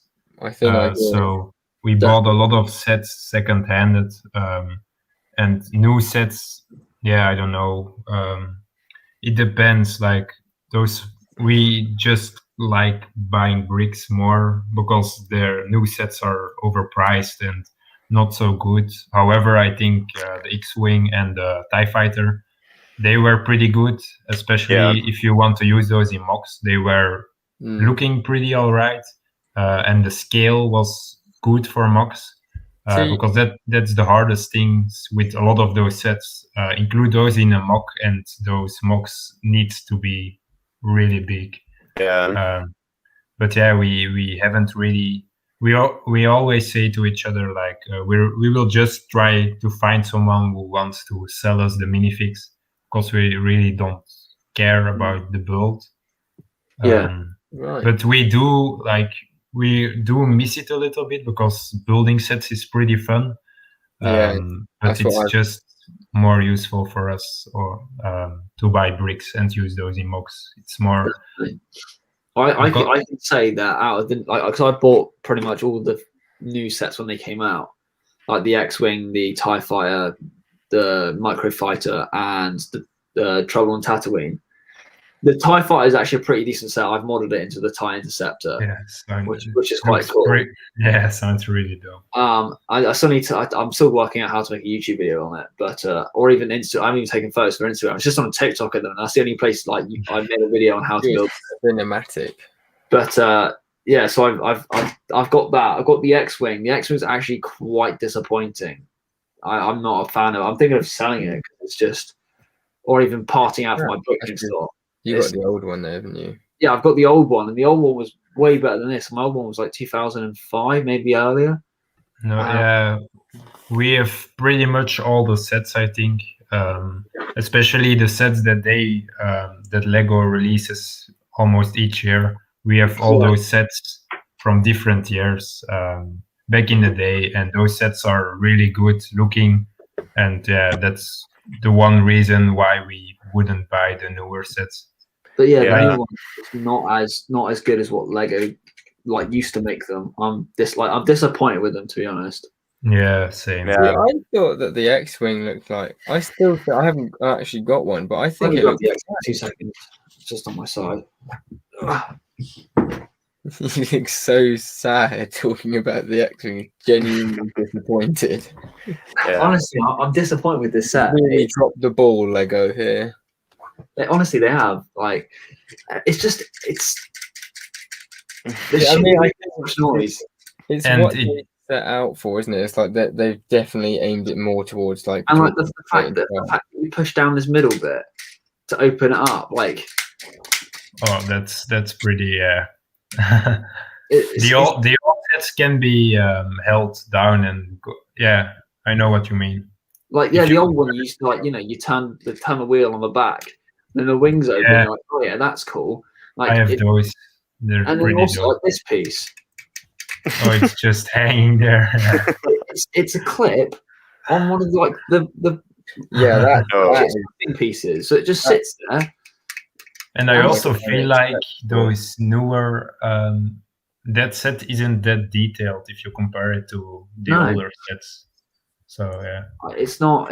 I'm not happy with it. I I'm want my gonna money back. have to jump off for a sec. 'Cause I'm busting for the low. It's literally a weekly occurrence. Every time he's on the camera, he has to go to the bathroom. Oh, But yeah, I mean the microfighter Millennium Falcon, that was a pretty good build. I mean, I didn't have the older version of it, but Yeah. that for me that was a good build. The Trouble on Tatooine, I only got it for the figures. Yeah, we are also thinking of getting it for the figures because it's rather it's not cheap, but it's a good price, I think. Yeah, exactly. I've bought one and I've parted out on Bricklink, so I have the figures parted out, but I've done it like what the average of what they sell on Bricklink. And the Mandalorian with the Beskar armor and Baby Yoda go for quite a bit actually. I was a bit surprised at how much they're actually priced at. Yeah. Lots of But- people like those figures, of course. But yeah. I don't Yeah. know about Lego. They were making some really weird choices. Yeah. Yeah. But yeah, it's because we're not their main Focus Fan- group or something. yeah, I mean they're doing a pretty alright set. They're doing pretty alright with like the 18 plus sets, not Star Wars related, but those for Lego Yeah. City, the creator sets are pretty dope and are looking really cool. I was been to UCS a few streams ago, and I got the catalog that I got for the Christmas catalog, Yeah, and I think at least 40% plus of the sets in here were above what I would above the £150 mark. yeah, like it's this- crazy. They're You know, like really only really grown-ups have the money for kind of thing. yeah, Like, you know, little kids aren't going to have the pocket money to be spending hundreds of pounds on Lego. they I are really thought Lego's expensive. just moving away from the little sets for the little kids and just branching out more to adults, which is great for obviously for us adults. But you know, again, we still like to buy the little ones. And then the fact they go like, oh, we're going to make an X-wing, but we're going to make it cheaper and we're going to make it rubbish. Like the foot's fallen off. Like I'm not even kidding. Yeah. The set is just that bad. Yeah, Yeah, people. I think we're like approaching a point where most of the adult fan base, so to speak, will just start buying the custom instructions that you find online for some really good designs. And then, I don't know, I don't really see a point in going for Lego sets anymore. Back in the day, like you could buy a couple of sets because you know, damn, those minifigs are awesome or stuff like that. But that was mainly Clone Wars stuff, but they don't even make Clone Wars sets anymore, it seems like. So also a big negative in my opinion, because I'm not really interested in buying like Force Awakens stuff. Yeah, and also Not for me. some people really forget that, like, sure, the UCS gunship, we don't have pictures of it. We do have a price tag, and with that money, you could easily build a really cool mock. Yeah, for sure. Yeah, I mean, you could build probably not Geonosis, but something that comes close to Geonosis with that kind of money. So people just don't really realize that. And we're mock builders, so that's the first thing we count. Like prices for us are in brick. We count in bricks if we buy. If we look at prices for sets, we count in bricks, and we're just like, no, a bricklink order will be much more useful to our channel. Rather than just the one set. Like the amount of bricks you can get for just like the UCS gunship, I think it's $350. Yeah, that's a lot of parts. That's a lot, really. Yeah, I calculated it like a little time ago, and I think I can buy like maybe 1.5 custom gunships, like minifig scale that I can actually use in my MOCs. Like by the design and by the parts, I could maybe pushing it by 2 complete gunships. So and reportedly it's like a Mace Windu and a Clone Captain minifig or something. So nothing to get crazy about either. No, it's I don't know. I still would like to get one because the gunship is my favorite vehicle. I also would love to buy a custom one. And the ATTE as well. I'd love to have a custom ATTE. How sick would it be if they did a custom? Wait, they're not a custom. A UCS ATTE. That'd be good. You would like to see that. Yeah, I don't think they'll do that because like it's not nostalgic enough for most people. Like the UCS sets are most of the time just like sets that's a lot of people know and know well. Like the AT-80 would be a bit more useful, I think, for Lego because like they get a lot of screen time in episode 5 on Hoth and stuff. But, like the ATTE comes in screen for maybe 2 minutes or something in the whole Star Wars. It's a Clone Wars one though, isn't it? I think it would be a UCS set for the Clone Wars fans because obviously it's used so often throughout. We've had a UCS set for the Clone Wars. Yeah. Like they don't really appreciate their Clone Wars audience, I think. Like I'm just trying to think. Most of the UCS sets are like the originals films, aren't they? Yeah. I think probably because those are adults that really enjoy those movies and have the money to buy like an $800 Death Star or something crazy. Like the thing is though, is that the people who grew up watching the Clone Wars are now adults. Like I think that's where Lego really need to go. Right now, we're going to bring out, maybe next year or the year after. Now we're going to remake loads of the Clone Wars stuff. Bump up the price bracket. They didn't make that connection yet, I feel. And season 7 also gained, the Clone Wars also gained a lot of new fans recently because of season 7. Yeah. And those are rewatching the Clone Wars now. And also with the Mandalorian series. Reboot the Clone Wars, like waves. Yeah, they need to do that. Honestly, I love to go to the toy store and they just have the sets there. The kid I used to stand and like stare at the boxes. When you see I go to the toy shop, like, what is this? We have some waves we have every set of for sure. Yeah. Wow. But those are just fun times, man. But I feel like Lego isn't really on their game all that much. Like the Bad Batch is about to come out, I think, in the next couple of months or something. And like there's been one set announced, and maybe the secret set is from the Bad Batch as well, but that hasn't been confirmed or anything. So like Lego isn't really playing that well into the hype, I feel. They're terrible, really, because they should have really already made a 332nd battle pack. Yeah, indeed. Like that would have sold like crazy, I feel like. Oh, it would have gone like hotcakes. Yeah. Well, it depends on how they would have made it, but you saw how much demand there was for the 501st one. The 501st one, as soon as it drops, I bought as many as I could. It was out of stock for months, like just literally for months. Just kept going.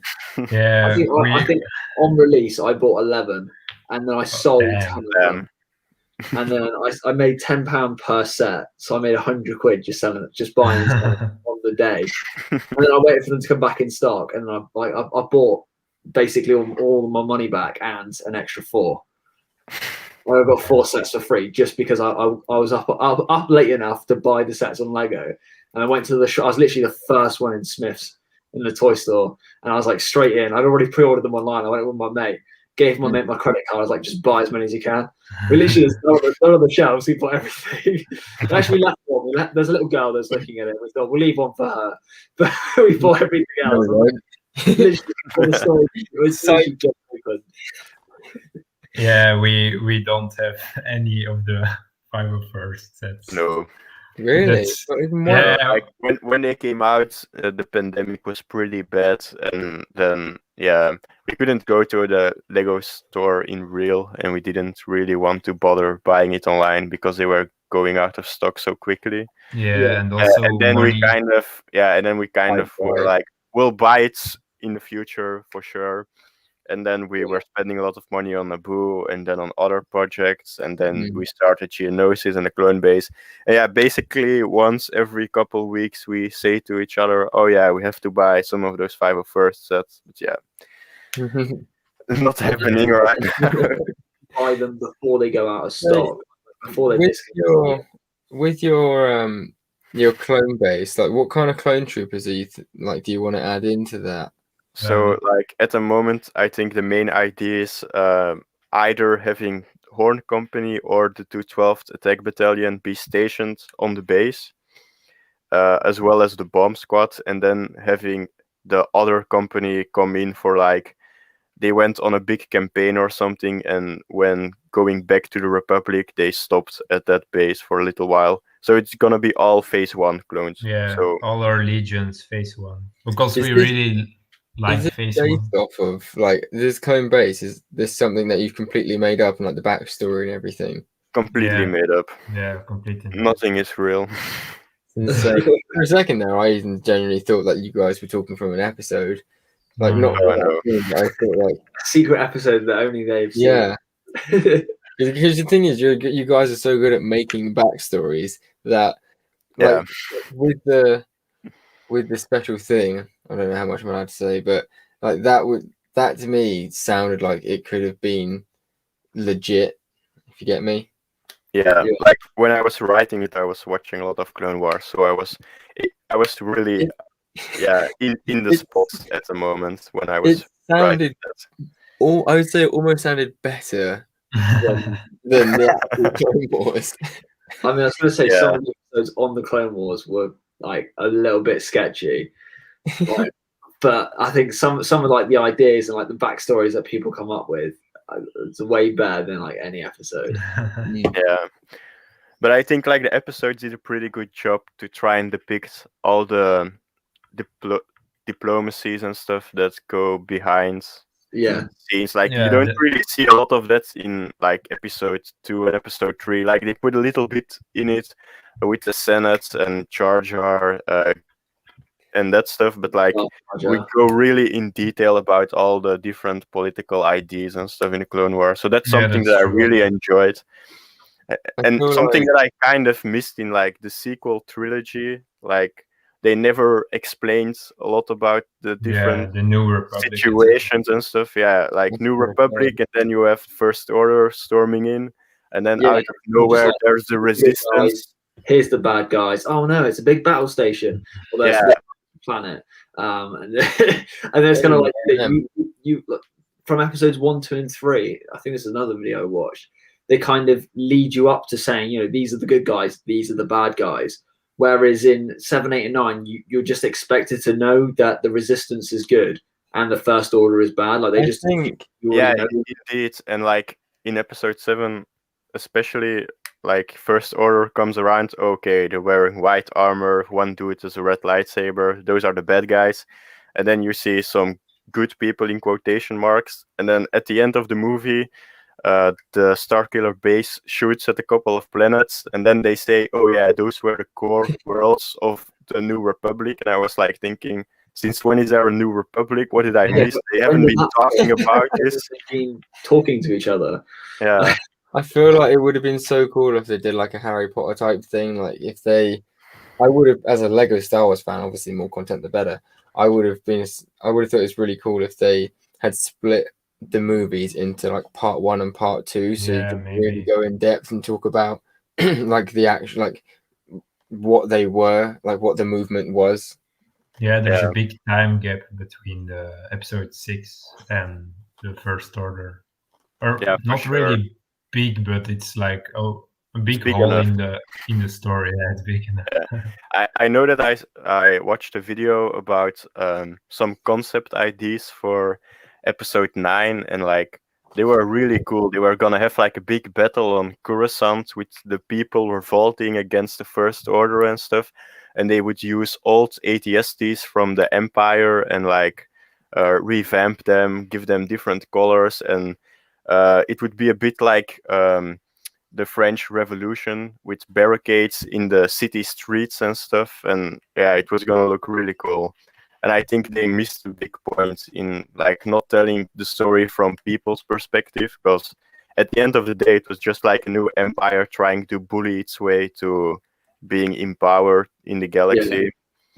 Because from episodes, well, for the Empire actually uprising, obviously it was the Republic, and then then that then formed into the Empire. So we kind of saw the birth of the Empire, and how it went from being the Republic to then a bit more enforcing as the Empire, and then this bit with the new with the First Order. It's like, well, how did they come about, and how are they trying to do that? I feel like they should have been maybe an extra trilogy where they've just spaced out each.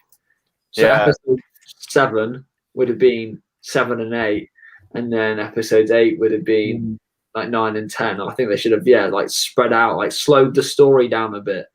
Definitely.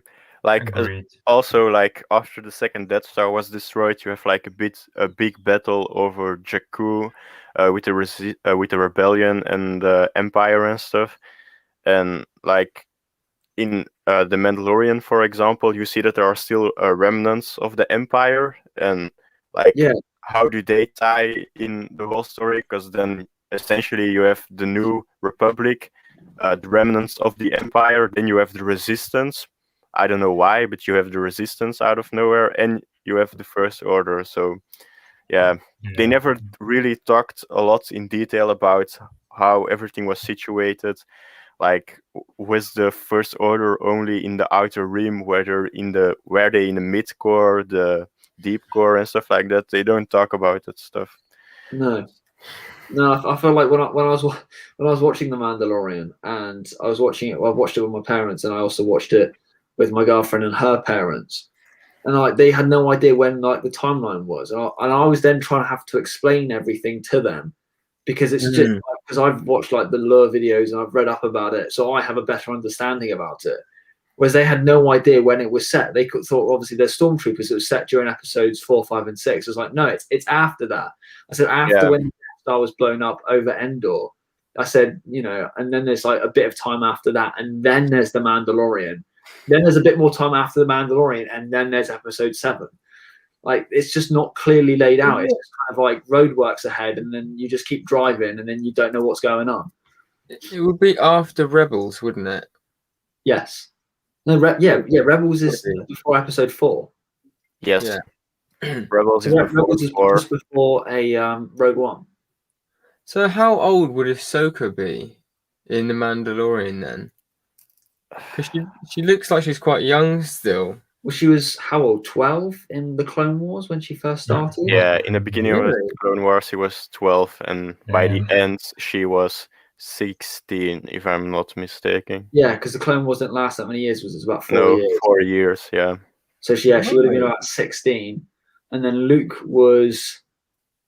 I always felt like it lasted a bit longer than that. Luke was, what, 23 when you saw him in episode 4? So it's at least 20 years after that. So she'll probably be, I don't know, 30s. Yeah. Right. Mandalorian probably like 40, maybe 44 or something. Yeah.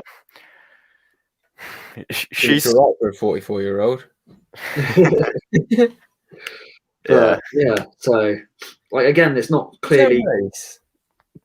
What I forget what her species is. Oh, they were not Twi'lek, is it? It's no. not.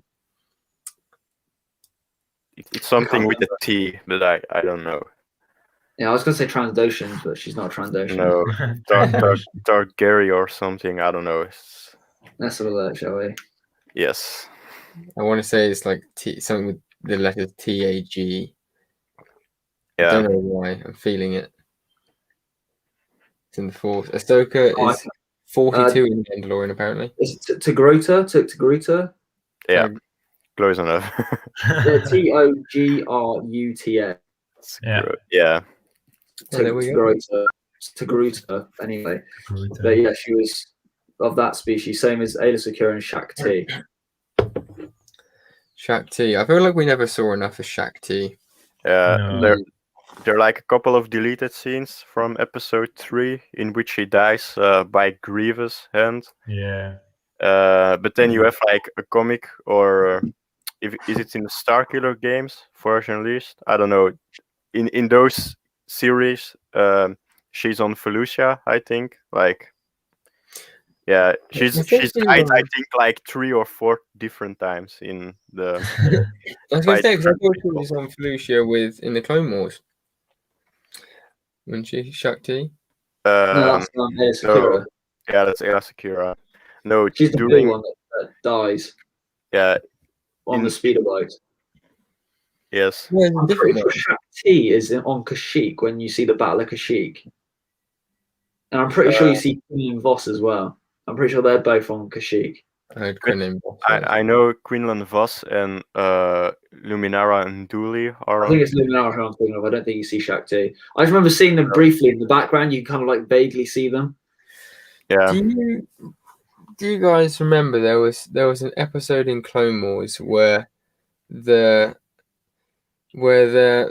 city got taken hostage, and it was like a really fancy looking city. I think it was around about that time, and there was the two young, like there was these two young people. One was a boy, one was a girl. I think they were brother and sister. And the brother died, and they were all civilians, and they had to learn how to fight off the droids in the AT. Yeah, I remember. And I think she comes back later and is mad about her brother. That she blames the Republic for her brother's death or something. But I don't know which episode that is. I can't remember this. Do you remember the type of city that it was? No, I have no clue, man. No, I don't remember the episode at all. Is what's he called from? He's in Rogue One, and he's also in Rebels. Yeah, the extremists. I forgot how he's called. What's he called? Jim. Yeah, like they have an arc on their home planet. Where Rex and Obi-Wan and Anakin and they go to train them up. Yeah, the first appearance with the droid gunships. Like, and then the sister gets blown up, and Ahsoka drops her, doesn't she? Because Ahsoka gets shot. Like it's at a cliff at the end, and she's kicked off. Ahsoka tries to catch her with the Force, and then the droid gunship shoots Ahsoka in the shoulder. There we go. Got it in the chat. Yeah, Saw Gerrera. Yeah. I think that's the only arc I can think of with the brother and sister. You guys would do an incredible mock of like that like battle scene / the city with the commando droids. I could see that. Get your pen and paper out, write it down. You can plan it for next year. Yeah, it sounds good. I really wanted. I think I've got like 2 other mocks. Like after this one. The mock I originally wanted to do was an Axis, but I wanted to do like the hangar area and like just outside the front from the scene where the Bad Batch land. Yeah. You remember in season 7, like where they like fly in and like everything gets trucked out the way. It's the scene when they first ever meet Rex and Cody.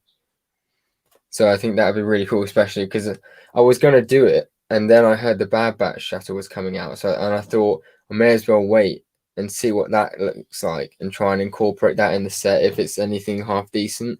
Yeah.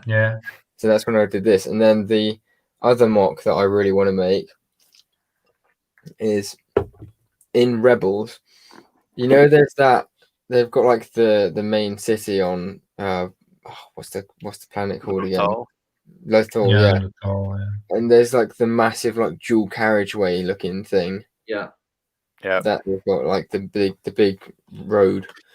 I really want to do just like a mock, like a long, like that road, and then with like the sand either side of it, with like a couple of scout troopers patrolling while it's like the first episode or something where Ezra like steals their scout bikes or something. Yeah, Yeah, we wanted to do it came up when we were gathering ideas to do something like that. Like the ideas that we had were a first order hangar for the TIE fighter, since we have two of those. Yeah, we have two of those. We were thinking about Lothal, like the part where the road connects to the city, and you have like those main control checkpoints, because we have 80 DPs. Like we want to have them patrol through a little bit of the city. That's one idea that we had. A lot of those stormtrooper sets from the Rebel series. Oh, the troop transport. Yeah, we have 5 or 6 of those, so it would be nice to use those. One when it was out, but I really wish I picked up more. Let's get some stuff tomorrow. Yeah, I really liked the parts that were in that set. And the stormtroopers looked really good. Try not to fall over. You guys, there's the set. Can you guys have it on hand? Wait, what's that? The Rebels troop transport set, the battle pack that came out. Rebels troop transport. I missed that. SW made one recently where it's like more minifig to scale, where they stand on the outside. You can stand like. Did they make that as a set? Yeah, they made a battle pack of it. Yeah. It wasn't really a good set, but I mean, it was all right. I love this set. It was amazing. For a good fix, like it was perfect for building a stormtrooper army, and the parts were really useful in your mocks, I think. So I think it's a pretty good mock set. But we find some cheap ones. I might buy a couple more just because they are quite a cool little thing to have. Yeah. And but we missed out on a lot of other great battle pack sets, like the 212 phase 2. We are really sad that we just didn't buy 6 of those. Like it was right about the time that we quit really enjoying Lego a lot. And I mean, it's around the same. They released it before we really quit, but indeed, it's around that period, and we are really sad that we just didn't buy those. So I'm taking it you guys had like a dark age where you kind of just stopped. Yeah, we had a dark age for sure. I've never had one of those. I'm happy that I wasn't into Lego when the 212 Battle Pack came out. The reason being because where I live on the island, I missed out on half the sets even when I was into Lego. I would have absolutely kicked myself if I was into Lego and found out that I'd missed out on the 212 Battle Pack whilst actually knowing about Lego. So at least I have the excuse to say, like, I didn't know about it at the time. I'm gonna have to go for a second. What are you done? Get out. You right? Can you breathe? Not that I can do much, but I hope you're right. Yeah, I'm with you. Like 212 Battle Pack has grown to be one of my favorite, if not my favorite, battle pack. If I'm honest. Yeah. It's really unfortunate that we didn't buy those, because those sets were so good for just army building and like future mocks. If you just bought 3 or 4 battle packs of each like Legion they released in that time, you had already a really nice collection to do lots of mocks, and we really missed out on those. So that's unfortunate. I think the one that we have, that we bought, the Geonosis battle pack with the Geonosis and clone troopers. That's, in my opinion, they still look really good, but unfortunately, they aren't really accurate to like the Clone Wars. Yeah. No, but like we have a little solution for that. Like when we're gonna make a Clone Wars mocks, like Point Rain, those episodes, like we're just thinking about buying a lot of the Geonosis clone helmets and then putting them on those bodies, because like buying the complete fig would probably cost a lot of money, but the bodies look pretty accurate, we think. So just buying the helmets would be enough, we think. That's cool. That's cool. I like that. I haven't actually seen a Point Rain mock. I forget which episode it is. I've seen one, I think, but yeah, it's in season 2, I think. I guess. Yeah, it's The the final Geonosis arc from season 2. Yeah, it's one of our favorite arcs. Yeah, It's a really like, cool scene. Like we would have to make like a couple of different mocks for it, I think. Yeah, like yeah. the main circle with Cody and the ATT is trying to defend from the Geonosians. Then one with like the big fortress walls that Anakin and Ahsoka climb up, and with like those droidicas flanking them would be a cool scene to recreate. And then Imagundi, no, I forgot his name.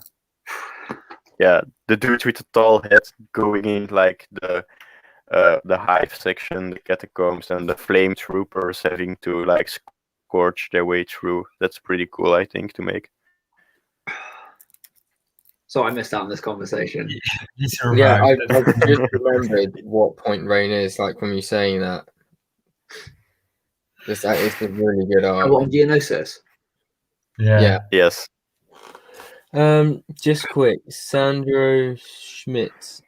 Yeah, I mean, to be honest, mate, if you have a question, if you have something you'd like us to answer, or he asked it some time ago. He said, "What's the best Star Wars set you own or you like to own?"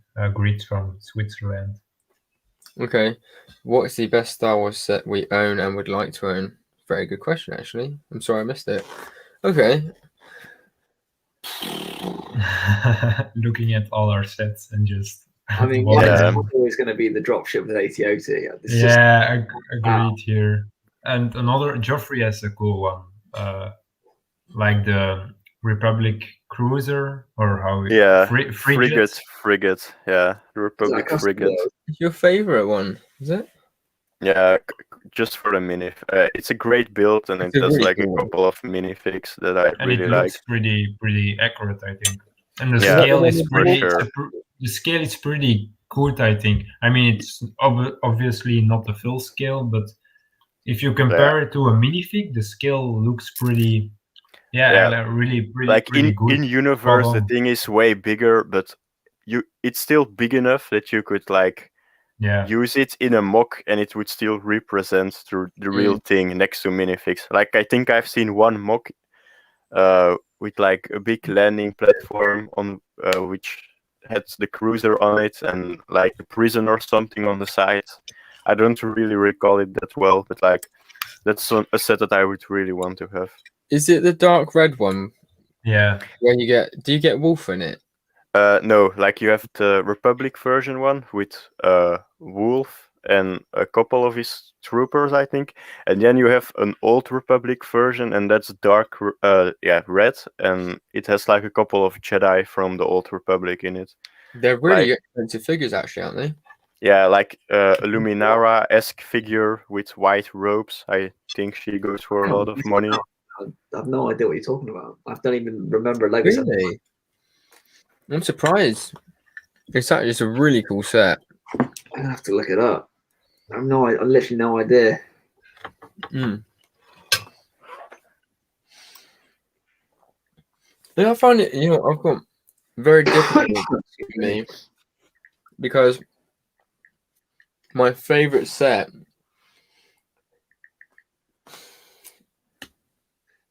I know the one you're talking about. I've got 5. My brain had a fart moment. Thing is, swallowed a bit of pepper. I mean, I wasn't even eating anything, and I just completely choked out for no reason. Wow. So I've got the UCS Falcon. So obviously, like most people, you jump and say that's your favorite set, and it's like on one hand, like it is, but I don't really like to say it's my favorite set because it's like I find it a bit of a cop out. You know what I mean? Because it's like obviously like the UCS Falcon is like Like it's like if you're in a Lamborghini or a Bentley, it's like, well, yeah, I've got the Lamborghini. Exactly. So I like to choose something else, because that set is just, I feel like that's just like in another league with Lego Star Wars sets like that.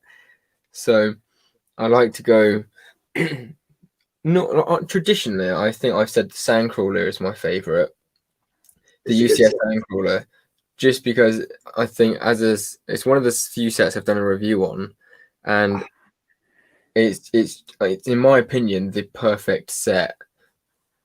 Like from what Lego had, at least that one time, just genuinely ticked all the boxes.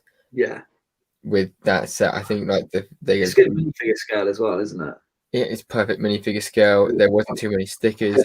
Great detail, incredible playability. It looked fantastic. The price was right. The box art was incredible. You got loads of figures. The figures were great. I mean, it just goes on and on and on, gentlemen. So there's that. But then also I really like Darth Vader's castle and the Mandalorian ship. Razor Crest. That's it. Yeah. I'm just used to it about this one. I've been on so many live streams with them. Yeah. You just always, yeah, that's what that is. The funny thing is, I always leave out the 2013 gunship, when that always used to be my favorite set. That is my favorite, like one of my favorites. But I think Dropship with AT-OT is just one of those sets. I think because the gunship overall is my favorite vehicle, but then the drop, like in terms of set wise, the Dropship with AT-OT is the fact you get 2 sets in one, which is incredible. And the fact that as well, the fact you can literally like, pick up one set with the other, like it's just insane. That I love.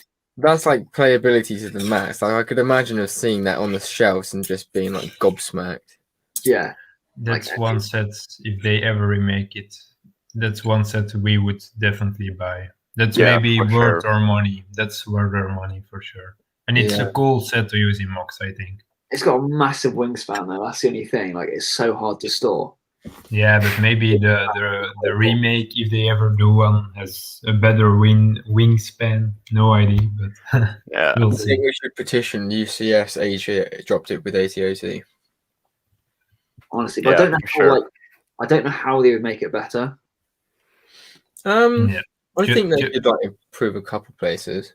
Yeah, I mean the difference between the 2013 and the 2008 gunships.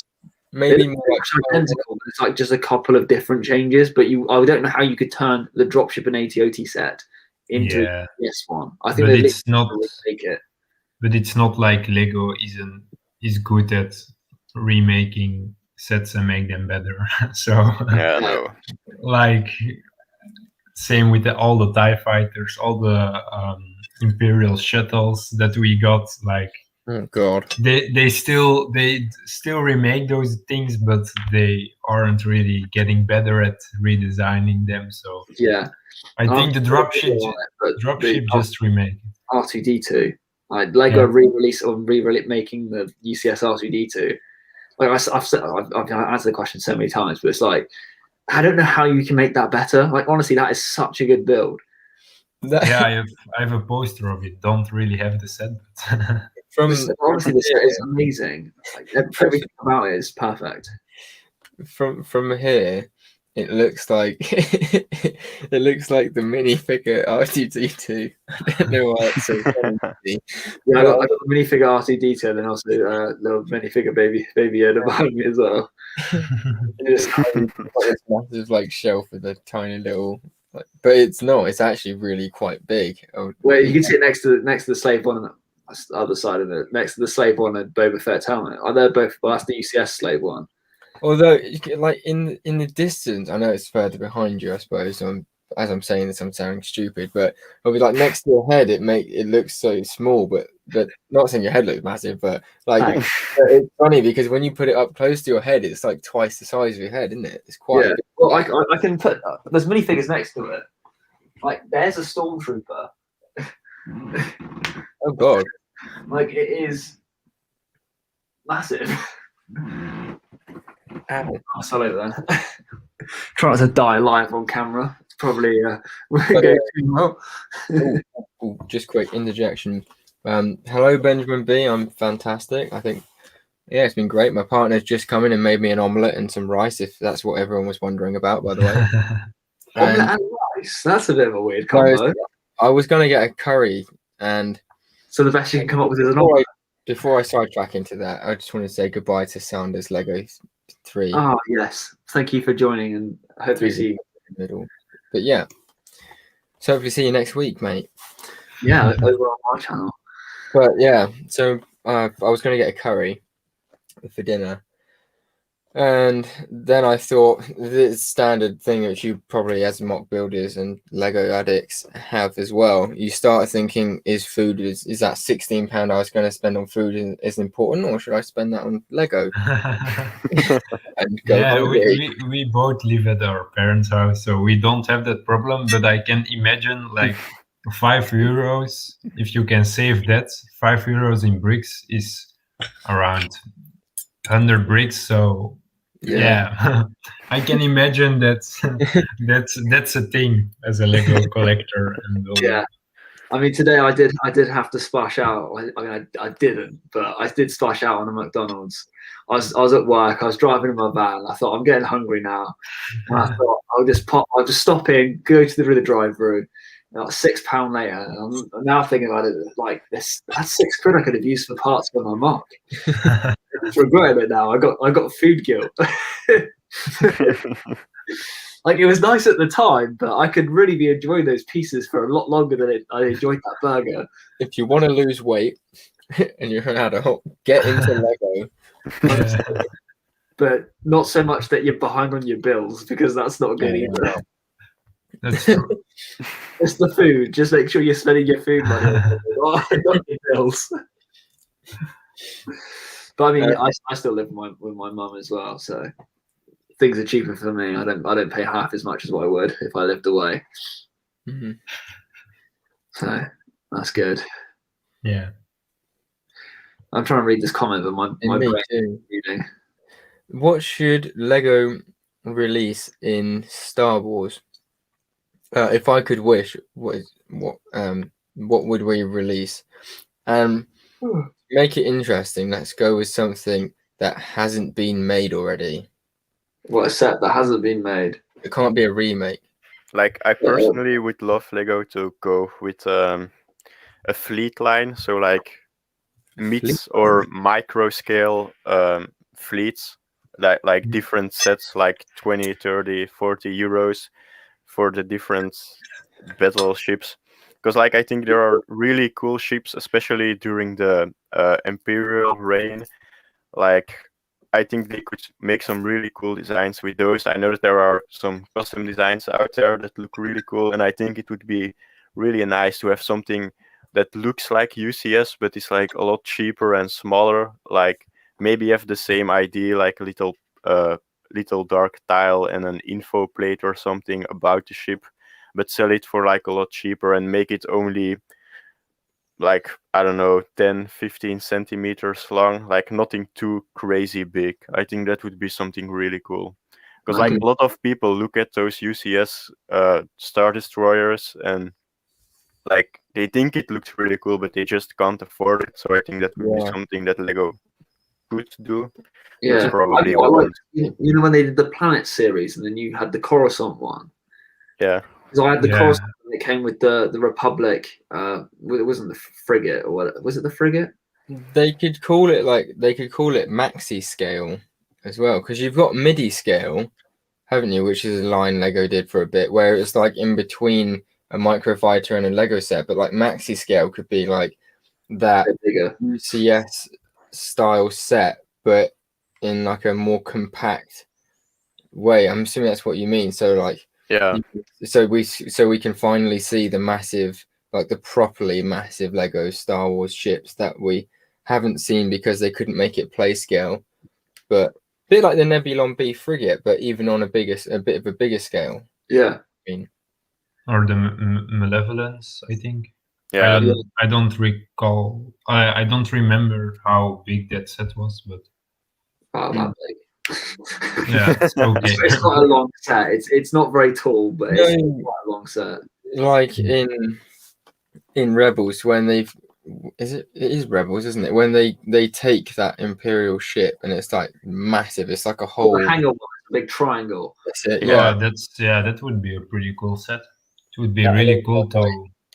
Yeah, I think if you did that to scale, though, that thing would be massive. Yeah. Like even at your maxi scale, like that thing is going to be huge. Or even Snoke ship as well. Like if they ever did that thing was so wide. Yeah, I think it was like 68 kilometers wide or something. Like it was. Like you would need some seriously fast segways to get from one side to the other. Like you'd have to go in for it just to get down the corridor.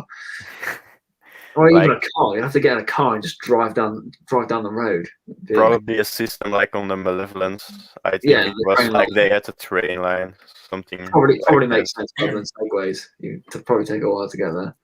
It'd be really cool actually to see someone recreate like the inside of the Malevolence when they're on the train. Isn't there like a battle scene? Yeah. In Grievous. Yeah, it's not quite a battle scene. It's just some droids firing down it. No, isn't it? I thought Grievous was chasing them. We'll add it to the list.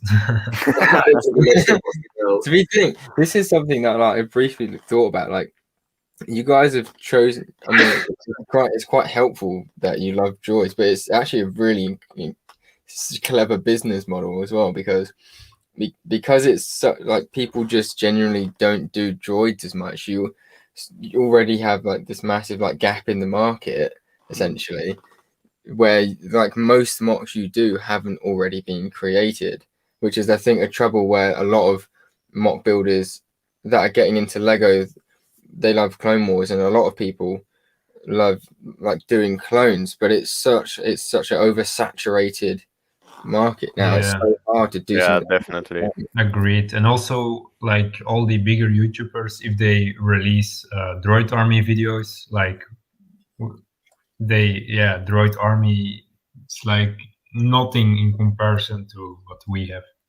Yeah, I think so, like focus on or whatever. Like the only reason why some people have many droids now is because of the 501st battle pack. Yeah, that's true. That's the thing I found because I think EMG might have the same thing. Like I recently just realized. I mean, I don't have loads, but I thought I never realized my droid army was as big as it was, and then I remembered that I'd bought that many battle packs, and you get 2 with each one, don't you? So all of a sudden, I've gained 40 just from having the battle packs. Yeah, I've already had just under 160. So I've bought 3 more the other day just to push my number over 200. But you know, it's crazy because I was thinking I only had like 150, forgetting that I've bought 20 battle packs that have 2 per battle pack. So that's like 4 droids. So because I bought quite a few of the droid carriers when they were out. So I think I bought like 3 or 4 of each. Just we have 5 or 6 of them. Yeah, because they're really, really good sets for droid carriers. Yeah, but that was also like the time before I knew Bricklink and stuff existed. So I thought like the only way to get a lot of droids is by buying those carriers. Yeah, that's true. And now it's just like, oh, I wanted a lot of droids back in April then, and just second-hand stores and Bricklink, and if it was below €1 for a droid, then I tried to hustle it even a bit lower, and then I bought a ton of them. And I know that we started with not a crazy amount, but still a lot. I think we had a sizable army, but like I think we doubled or even tripled it in like for sure 9 months or something. Wow. So especially the B2 battle droids. I remember I had 5 of them when we started back in April, and now I think I have over 40 or 50 myself. So I only have 18 or something. So you definitely then I have 60. Yeah, so I've got about 40. Is it 40 or 30? 30 of the B2s. But I'm trying to get those up a little bit more, just because I posted it on my TikTok, that I don't think I posted it on Instagram or YouTube. But I basically lined out. I made it look like a bit like Christophersis, where I had all the matching. Yeah. I had so many B1s, and then my B2s were just tiny at the back, and it proportionally it looks so wrong. So like I really want to like fill out my B2s, but again, I still want more B1s. But I think I need to get a lot more B2s. But B2s are quite expensive and quite hard. It's just time. In the early days, Massive. a lot of mine B2s. I mean, back before 2010, I think they released a lot of B2s in sets. Like every set with a B2 had already 2 or 3 B2s in them. And now if they release a set with a B2, it's only 1. So I don't think I've seen a set with a B2 battle droid in years. I think the spider droid, the big spider droid was the last one. Yeah, and maybe the 88. Yeah. The 8080. Yeah, not the last one, the one before it. How did B1 has a B2 battle droid? 80 AP, yeah. Oh, because Chic said like the 3-legged version. I think that the last version. I think it's not the 2018 one. I think it's all before that. DP, isn't it? Oh, that's way back. Yeah. Yeah, no, B2s aren't that much prominent anymore, sadly. No, it's a shame. Hopefully, I don't. Same with the commando droids, though. Like, in how many sets did those guys come? Like 3-4 sets or something? Yeah, they came in that battle pack, didn't they? Yeah, they came out in the battle pack. They came out with which I thought was really cool. Interceptor. They came out with. Didn't they come in the speeder with sidecar? Yeah. Yes. Come out with that too. There was a commander, I think. I think that's one of the sets I think I hate that I missed most because that looks same. Same. Ever since we started again, I've been searching to get one for a relative cheap price. But that doesn't exist. You can get you can actually get the speeder for quite cheap. Yeah, without the minifix. Yeah, I was gonna say it's that special, like, because it's not there's a commander droid, but then there's like a tactical droid, isn't there? No, that's in the other. That's in the Mace Windu Starfighter. Yeah, that's in the Mace Windu Starfighter. Also pretty hard to get. But we managed. I looked at them the other day. It's like £40. 40 for the tactical droid, yeah. Oh yeah. We bought the set for, or I don't know for how expensive. It was above €75, I think. For the set. Jeez. Yeah, everything in it. And in good condition, so I was quite happy about that one. But yeah. That's not bad. That's quite good. For the whole set.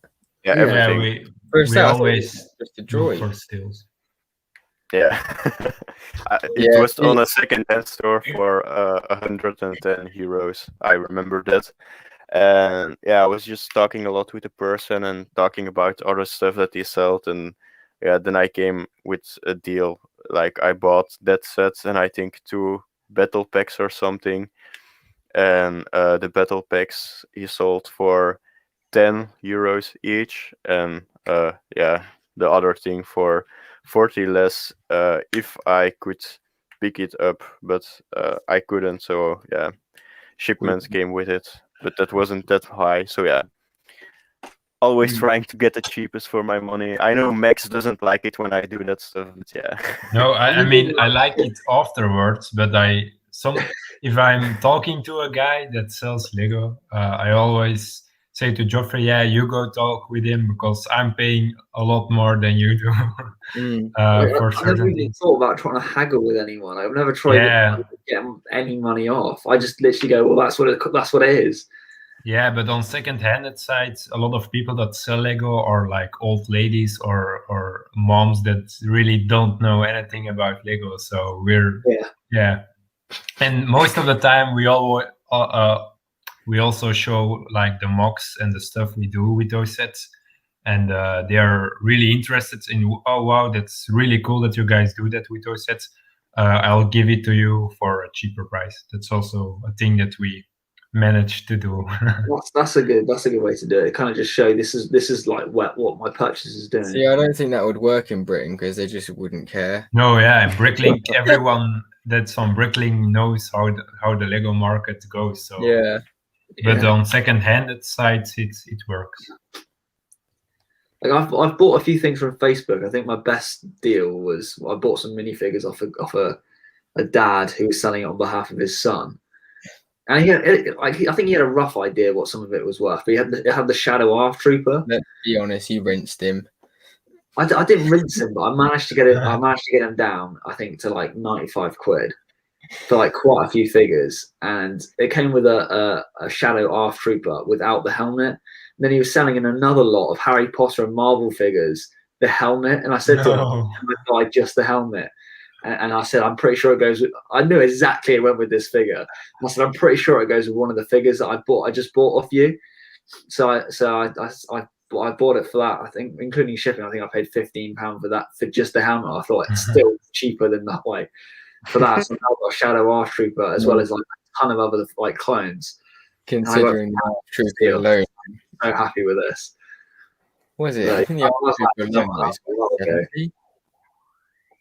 Huh? I think the ARF Trooper alone goes for about 70 on a good day. I got one of those, one of the original Kashyyyk Troopers, the Clone Lieutenant, the Phase 1 Clone Lieutenant, the blue one. Got that one. Quite a few like P1s. Some really bad custom like clones, like they're decaled, but I think the decals are so old. I don't think they use sealant. Like, I see people on eBay who are like trying to sell these like terribly like pen marked clones that they've like, they're like, what, Phase 2 Rex, 50 quid. Come on, mate. Yeah. Come on. Like I've got a Phase 1 decaled Rex. Oh, you actually done it? Yeah. Wow, that looks really good. I'm pretty good for a first time going. I'm not actually. Wow, you've done the full 360. 360, and it all lines up as well. And the arms are pretty impressive as well. They look pretty sick. But yeah, the helmet is slightly wrong, but can't tell. Yeah. GM, would you gentlemen like to talk about your decaling experience? Like we have a bad experience with commissions and a bad experience with decaling. So like the commission was something unexpected, but couldn't do much about it. So we ordered from a guy. We're not gonna name him, of course, because that wouldn't be nice for him. And he made the figures. They looked great. We sent the money. He shipped them, and then I got a letter from the Max customs. The customs. Yeah. Customs. So I don't know how. The people that go through all the packages that come from other countries, and something was wrong with the file that was attached to it. So we had to pay an additional 40 euros in order to get the package. And like, it was 25 euros for the customs, and it was another 25 because the post service that has to bring it to us had some paperwork that they had to fill out because of it. So it was in total like 48.84 euros in total. Jeez. And I had to pay it on the spot, otherwise I wouldn't be able to get my package. So like it was in a sealed envelope, was the message from what was wrong with it. So unless I paid, I couldn't even know what was wrong with the package. Really stupid here. So I had to pay another 48 euros to get the package, and like the minifigs we bought were 40 or 45 euros in total. So like, basically. It was pretty shitty, but like I told the guy, and he was pretty chill about it, and he said if we commissioned again with him, like we could get a 50% discount on the next time. But that's pretty decent. That's all right then. That's quite good. And then like, with making them ourselves, we did. I mean, Geoffrey didn't, but I did a pretty good job at. I did all right. It wasn't amazing. It wasn't amazing, but I did a pretty good job at like putting the print on those minifigs. Yeah. It looked really good, and then we sealed them, but we just screwed up badly with sealing them. We just sprayed on the figs for like 40 seconds or 50 seconds, and we just destroyed them.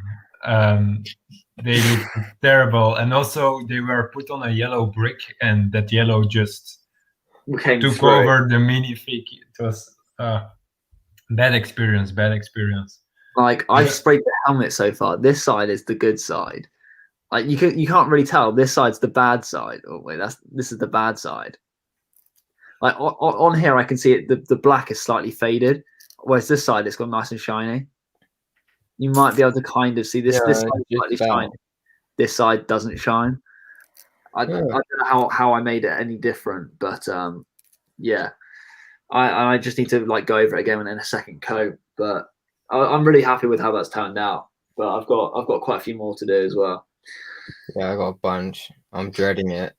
So you've got the 360 ones, or just the front? Oh, not even. But I'm not even going to bother with 360, man. I've just got the Jonak one. Just patience is key. Like if you just chill and concentrate, it will be all right. Just don't screw up the ceiling.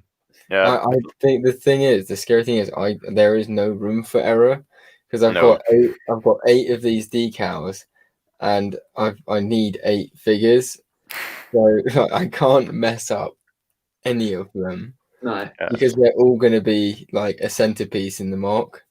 Yeah. Like, I've been talking to a lot of different decalers on Instagram, and like, I don't really see the point in decaling myself anymore, because I've got some pretty good like price deals with those guys. Like, if you make it into a video and reference them and stuff, like, it costs almost more money to buy all the pieces separately and then make them ourselves than just order them from a decaler. So like, yeah, it's fun to do once in a while, but if we really need some decaled minifigs, I'd much rather just buy them from someone or commission them from someone than do it myself. Yeah, I think the principle I've adopted is, if it's a minifigure that I want as like a very permanent, and it's going to be like a proper show piece like minifigure, then I'll be getting it done by someone who I think is quite professional at it. But if it's something just like a clone that I want to make a little battalion of, that's something I want to do on the side, then I'll do it myself, because I've also got my discount code with like Blue Harvest and stuff. So like, if it's small things like Jonak where they are more simple, like, and over time I'll get all right with those, but like special ones like 360-degree phase 2, like Shadow Trooper type things, I'm not touching that.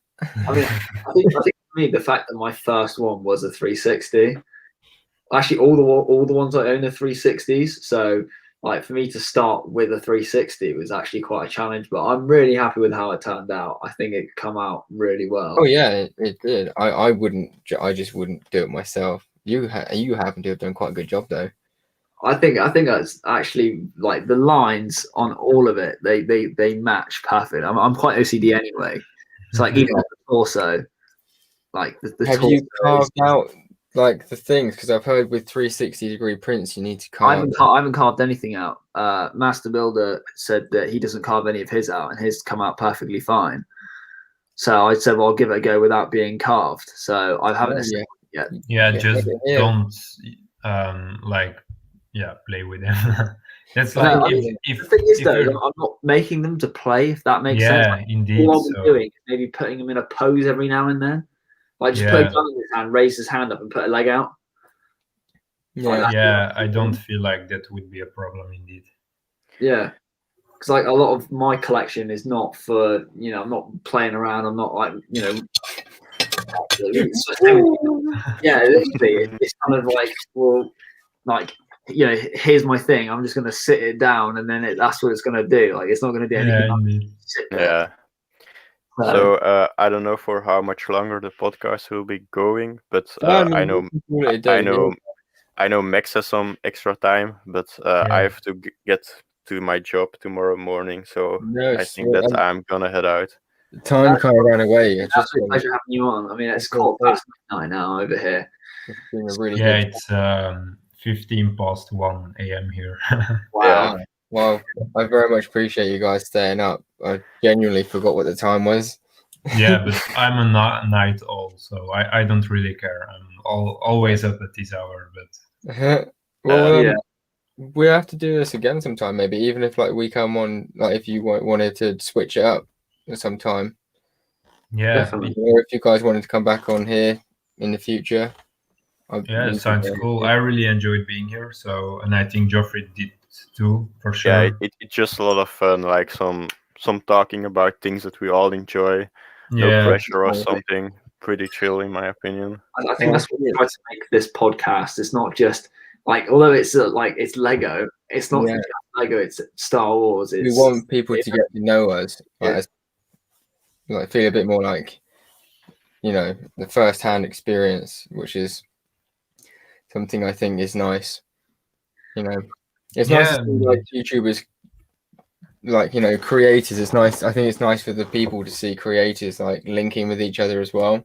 Yeah, definitely. I think they definitely enjoyed it. Like if you have two big YouTubers that you really, just two YouTubers that you really enjoy and they're doing things together, I think people would definitely love. Yeah, I mean, I've already had like throughout, like since we started this, a lot of people are excited about it, and like when I said the other day on my stream that you guys were coming on, people like were really happy about it as well.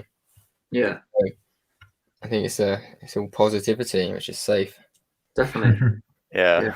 But we would definitely love to show up more on the podcast if you guys would want us to.